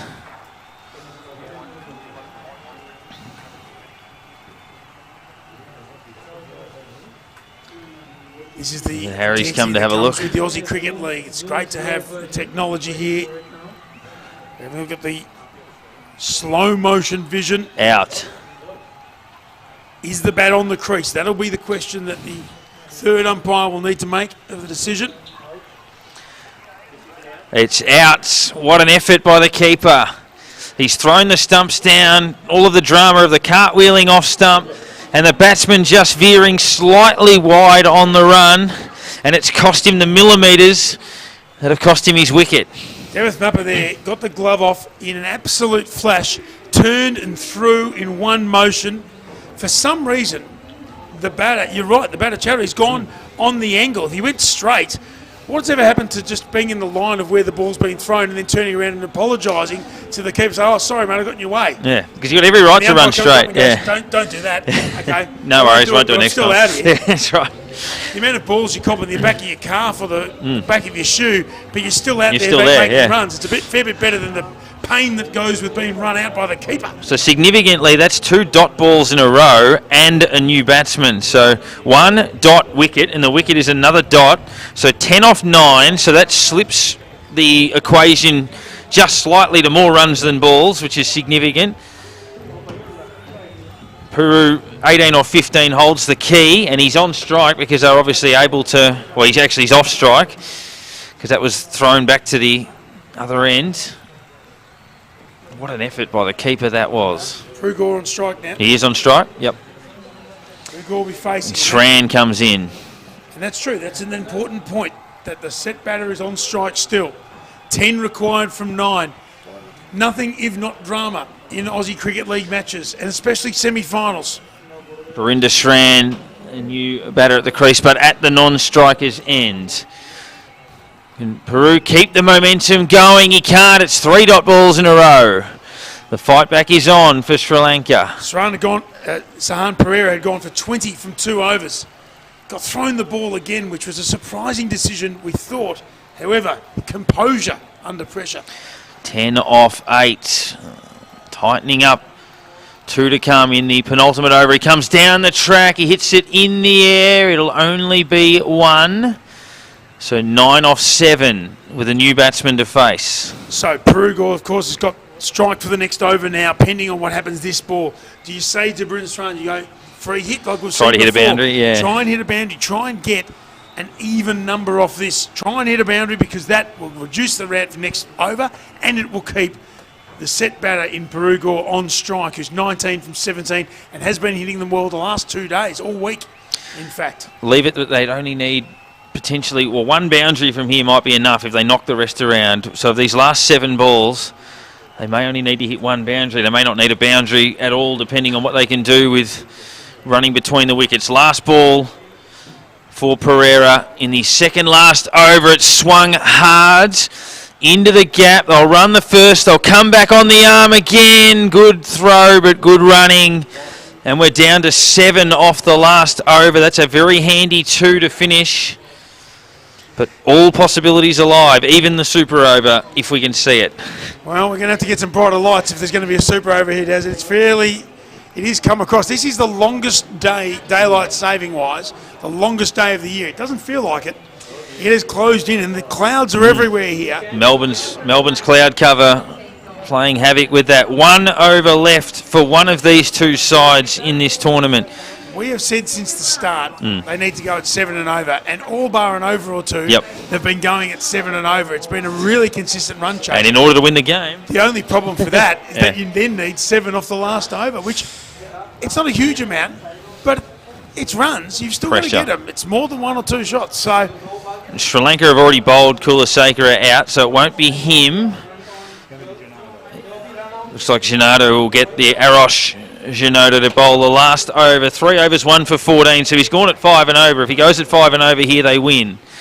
Can he produce a bit of magic? You feel they're going to have to get a wicket in the over as well. 1 boundary would be enough, you'd think, for India. A wicket would be huge, especially if it's Perugor, who's batted so well in the last couple of matches. And as you say, they kept him on strike. They got 2, but also kept him on strike for the last over. So now he's got to think about his plan, his batting plan. Where's my 4? Where's my 4 ball? Because a 4 ball ends the game. 4 ball gets him so far in front that the game is over. From a Sri Lankan fielding point of view, where do we put our fielders on the boundary? Where do we put those 5? Do we put all of them out? Do we bring someone in? Try and keep some pressure on? I reckon all 5 need to be out, but you've got to be strategic. Is he going to hit a 6? Is he going to hit it as far as he can? I don't reckon he will. I would almost come 5 or 8 metres off the boundary line. Definitely. Come off. So that means you can potentially stop 2s if you're in far enough. You can squeeze them and keep it to singles. So batsmen still in conference, umpires still in conference. The umpires are probably thinking, I hope they're not checking the light. We can't afford a super over here because we're probably not going to see it. They're checking the light. So if they're checking the light, that would mean potentially a spinner has to bowl the last over, I guess. Well, considering that the semi-final was meant to start at 7 o'clock originally, I reckon the light's a fair bit better than it would have been at 7 o'clock. That would be 10 o'clock now. So I reckon we're right to go. We're on. Here we go. It's only 1 over. It's only 1 over, but it might change the course of the Aussie cricket. Exactly. So Janota will come home with his last over and the last over. Will it be his last over of the tournament, or will he get 4 more tomorrow? Which one of our last year's finalists is playing their last game this year? So who goes home and who goes on? It's in the air. Can he get there and catch it? He can! But the bat is broken. Geets, you're required. And we've broken the bat, so we're going to lose one of our scorers as well. He's going to have to run down there and fix. GD bat repairer in. Perugor is out. Ooh. He has broken his bat, he's broken his spirit, and he is gone. And that's a huge wicket, 6 for 120. Not only does a new batter have to come in and score 7 from 5, but the batter that was hitting them so well and batted so well yesterday, not only is the batter out, the bat's broken. How often do you see a bat break right down the middle? Usually the toe will come off or it'll hit up at the splice and knock the corner of the bat off, but he snapped the blade clean in half. As good as GD Bat Repair are, I'm not sure they're going to be able to fix that one.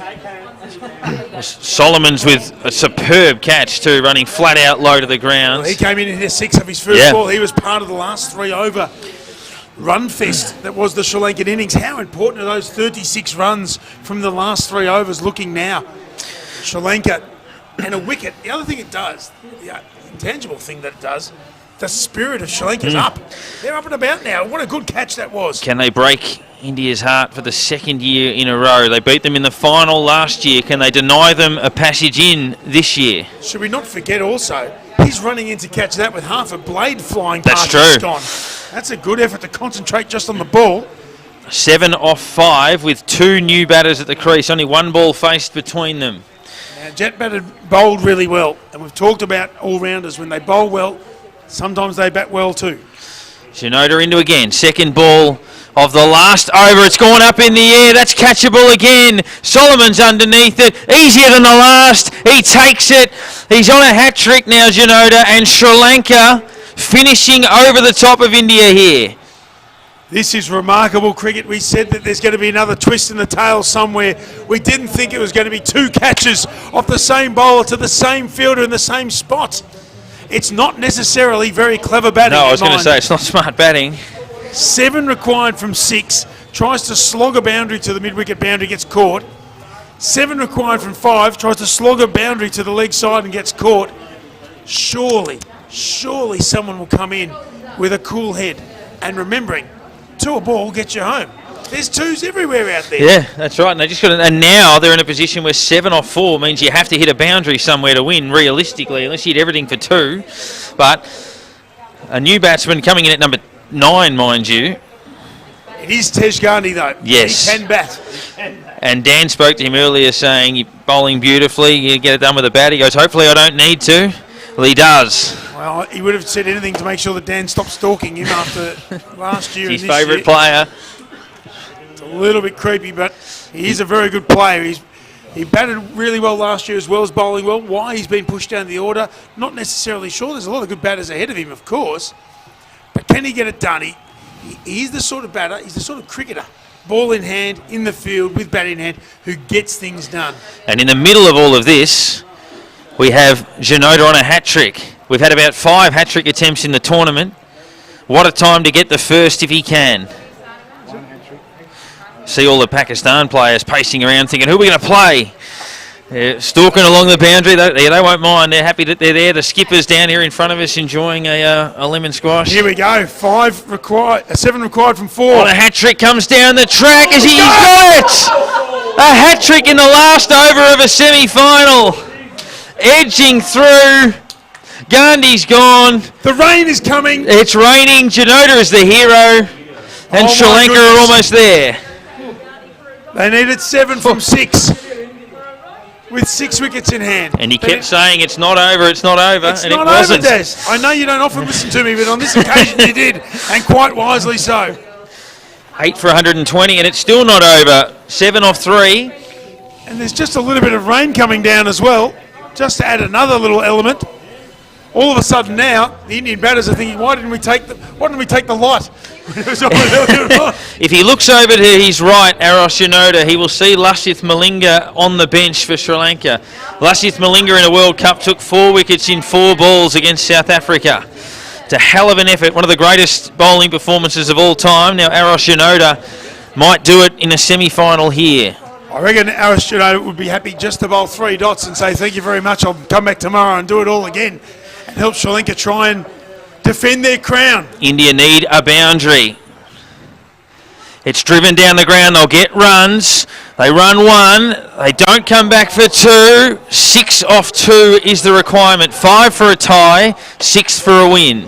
We're in this round here. He said, no, I'm going to take this. Yep. He's taken ownership now. Taking ownership is fine if you then produce. Has to hit a boundary. He also bowled 2 of those 3 overs Yep. that went for 36 from 3. He bowled 2 of those overs. The 2 worst ones too. Does he feel Yeah. like he owes his team just something? And he can produce, because all of the theatrics that go with this last over mean nothing if they can't get it done here, Sri Lanka. 6 required from 2. So Armand, the new batter at the crease, getting off the mark there. And Barinder Sran went for 27 off his last 2 overs. Arosh Shinoda, 3 wickets for 1 run, 6 needed off 2. There is a lot of finger pointing, a lot of yelling, a lot of support, a lot going on. So where is Barinder Sran going to find his boundary? Mid-wicket is free, backward is square perhaps, over cover maybe. I mean, it's a big ground. There's a lot of area. Here we go. 6 required from 2. What does he bowl? Does he try to bowl full outside off stump? It's full. It hits him on the pad. They'll scamper through for a leg bye. So 5 to win, 4 to tie. I think we can take the 5 out of the equation. Because they're not going to allow overthrows under any circumstances. Hits a 6. Yep. India's through. Hits a 4. There's a super over, and it's going to need to be the longest day of the season here. Anything Here less we than go. that, and they win. 4 runs means a super over. 3 or less, and Sri Lanka are through to the final to defend their crown of the Aussie Cricket League. If it doesn't go to the boundary, Sri Lanka win. India need a 4 to push this game a little longer, and a 6 to end it right here. They won a game with a 6 earlier in the tournament. This for higher stakes. Swing and a miss. Is it a wide? We'll wait for the call. It is not. Sri Lanka win. This is one of the more unbelievable finishes to a game that you'll see. 7 required with 6 wickets in hand. What has happened in the last over? India bundled out of the tournament 5 minutes ago, were favourites for the crown. 5 minutes later, they'll be watching from the sidelines as Pakistan and Sri Lanka will fight it out for Aussie Cricket League 2.0. As the ground staff say, get off my pitch. They're going to cover it. It's been drenched with rain all day. They're going to look after it for the final tomorrow. And Sri Lanka, the bane of India for the 2nd year in a row, and India had that on their blade. What do we think? It looked like it was high. The rules around a wide are if it goes over your head, if you're standing completely upright in your crease. And it probably was. Doesn't matter now, the umpire said it was a fair delivery and that's all that matters. Sri Lanka's through to take on Pakistan tomorrow. India, of course, defeated Pakistan in their first group game of the Aussie Cricket League. That matters not now because Pakistan's playing tomorrow and India are not. It is Pakistan v Sri Lanka in the final of the Aussie Cricket League. It's all on tomorrow afternoon. This is going to be a huge battle. And we've got the skipper with us, mate. How are you feeling playing Sri Lanka? We don't mind anyone. I was looking forward to play India, but it is what it is. We don't care what the opposition is. We're going to come out and play our game. And you've bowled beautifully in the tournament. It's been runs that have held you back a little bit, but you've been able to defend anything. Obviously hoping that tomorrow's a day that it clicks with the blade. We got, good bowling attack. We got good variety of the bowlers. We got good spinners, good fast bowling.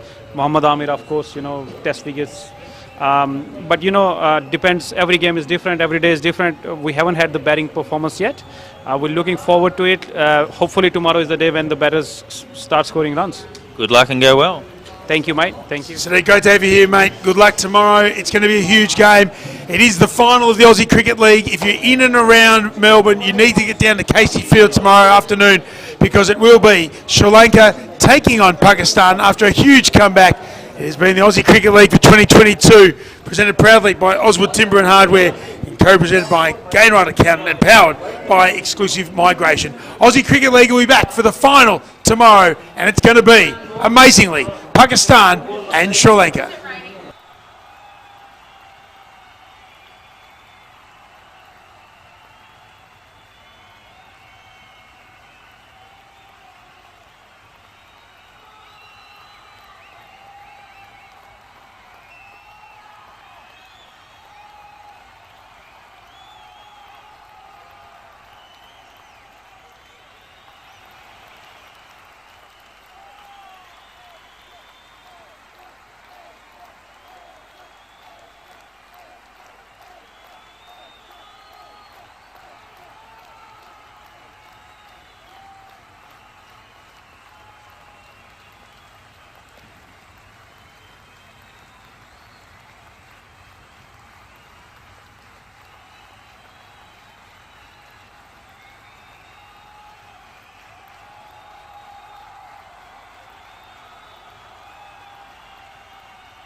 तो बंद हो गई।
Well, that's it. It's been decided. Tomorrow, Pakistan will take on Sri Lanka as they defend their crown for the ACL 2022 here at Casey Fields. It has been a wonderful day of cricket. Some rain delays, but we got there in the end. And it is time to chat to Dawinder Prince. Come on in. The captain of India. It's not the happiest look on your face, but aside from the last probably 10 minutes of that innings there, you guys had a wonderful tournament this year. Yeah, we guys have a wonderful tournament. Just last maybe around 10 or 11 balls, they bowled really well in the right areas. You really did lose a lot of wickets in the end, but we were talking off air with your coach, not about the fact that India lost it, more about the fact that they won. That hat-trick was pretty special. Yeah, I told you before that they bowled really well in the right areas. Maybe we give some extra runs, like 23 extra runs, they hurt us a lot. What are you most proud of your team from the whole tournament? No, we batting well, we bowling well, just, the bad thing it's not conceding like the 2-3 balls. We really enjoyed that tournament, yeah. And you got to the semi-final. That's a pretty good feat, isn't it? Only the second year that this comp's been running. How do you see the future looking for the Indian cricket side? Yeah, I'm really proud of my boys. We reached in the semi-final, but too close to the finals. It's happened. It's cricket, Sometimes you won, you lost, but I really enjoy that game. Well, there's a fire in your belly for next year. Good luck to you and all the best for your team. Yeah, thank you so much. Thank you. Dawinder Prince, the captain of India, unfortunately bowing out at the semi-final stage. But that means that Sri Lanka are through, and we'll be chatting to their captain. Come on in, Mahela. Just standing over the side there, taking it all in. Incredible. Goodness me. Look at that. See, that's a smile. Exciting, wasn't it, in the end? Yeah, absolutely. It's a good game. Good cricket played between the two sides. So, credit goes to India as well. Yeah, you'd have to say going into the match, India were favourites. Did that play on your mind at all, or did you just go in playing Sri Lanka's game plan? No, we didn't think about India's side and the names and all. We just stick to our plan and we try our best to execute it. Was there ever a time there, they lost a lot of wickets in the last half, so those last few overs, were you a bit worried or you knew you had it?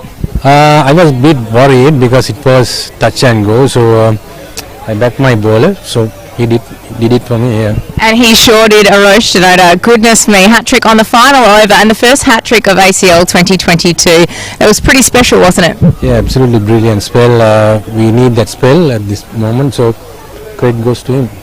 Now you guys are defending your crown tomorrow for the final. Can you make it 2 times in a row? Hopefully, if we play good cricket tomorrow, so we might win it, yeah. Maybe. Don't be too confident. You're taking on Pakistan.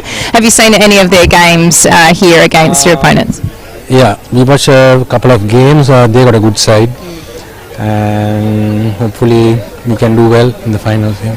They had a tough game here this morning, though. You guys obviously had the weather interruptions as well. Who do you think wins tomorrow? I back my side, so we're gonna win it, yeah. they're going to win it. You heard it there first. Well done to you. Congratulations to you and your team. We're going to bring in man of the match. Come on over. Arosh Janota from the Sri Lankan side. What an incredible... Well, let's talk about your whole game, because you batted really well as well. Your numbers, they have escaped me. Here we go. 17 runs off 12 balls. That's not bad for a bowler, is it? Yeah, just they sent me to just play my normal game. I'm trying to bat few dead balls, and try to find what kind of wicket was that, and try to play my shots, get few runs on the board. And that's what the numbers across the board from your team kind of say. Everyone kind of played their part. Is that how it felt? Yeah, we told everyone just have a look where's the wicket, and take time and get your normal game, and we just follow to get 120 on the board. We did that, and all bowlers did pretty well until last over. Everyone did well. That's why we success today. You know what, looking around the place in the commentary box, everyone kind of thought that India had it done with that final over. Were you the only person out here that knew that you guys could win at that point and it was all in your hands? Yeah, but I tried to hit the hard length, because I saw most of the time last 3 games when I play here, if I hit the back of lane, it's not easy to play big shots. That's why I tried. I did that, finally. Hat trick. Very, very cool. The only hat trick that we've seen here at the ACL 2022, and you managed to get it in the last over to get your team into the finals. How incredible is that? Yeah, that's a pretty special moment, and this is first hat trick in Australia. Wow. And that's best feeling today. Best way to winning with that feeling. Absolutely. Well, that smile is going to be across your face all night, I believe. You take on Pakistan tomorrow. Do you think your team has what it takes to go back to back? Yeah, we're going on one by one, always one game each, but we're not trying to do special things, just trying to basic, trying to beat them how we can. That's it. Congratulations to you. Player of the match today is Arosh Janota. Congratulations to you. Congratulations to the Sri Lankan cricket team. Come on in. Of course, our sports partner, Tasman Sports, presenting Arosh with a bat and the trophy for man of the match here today.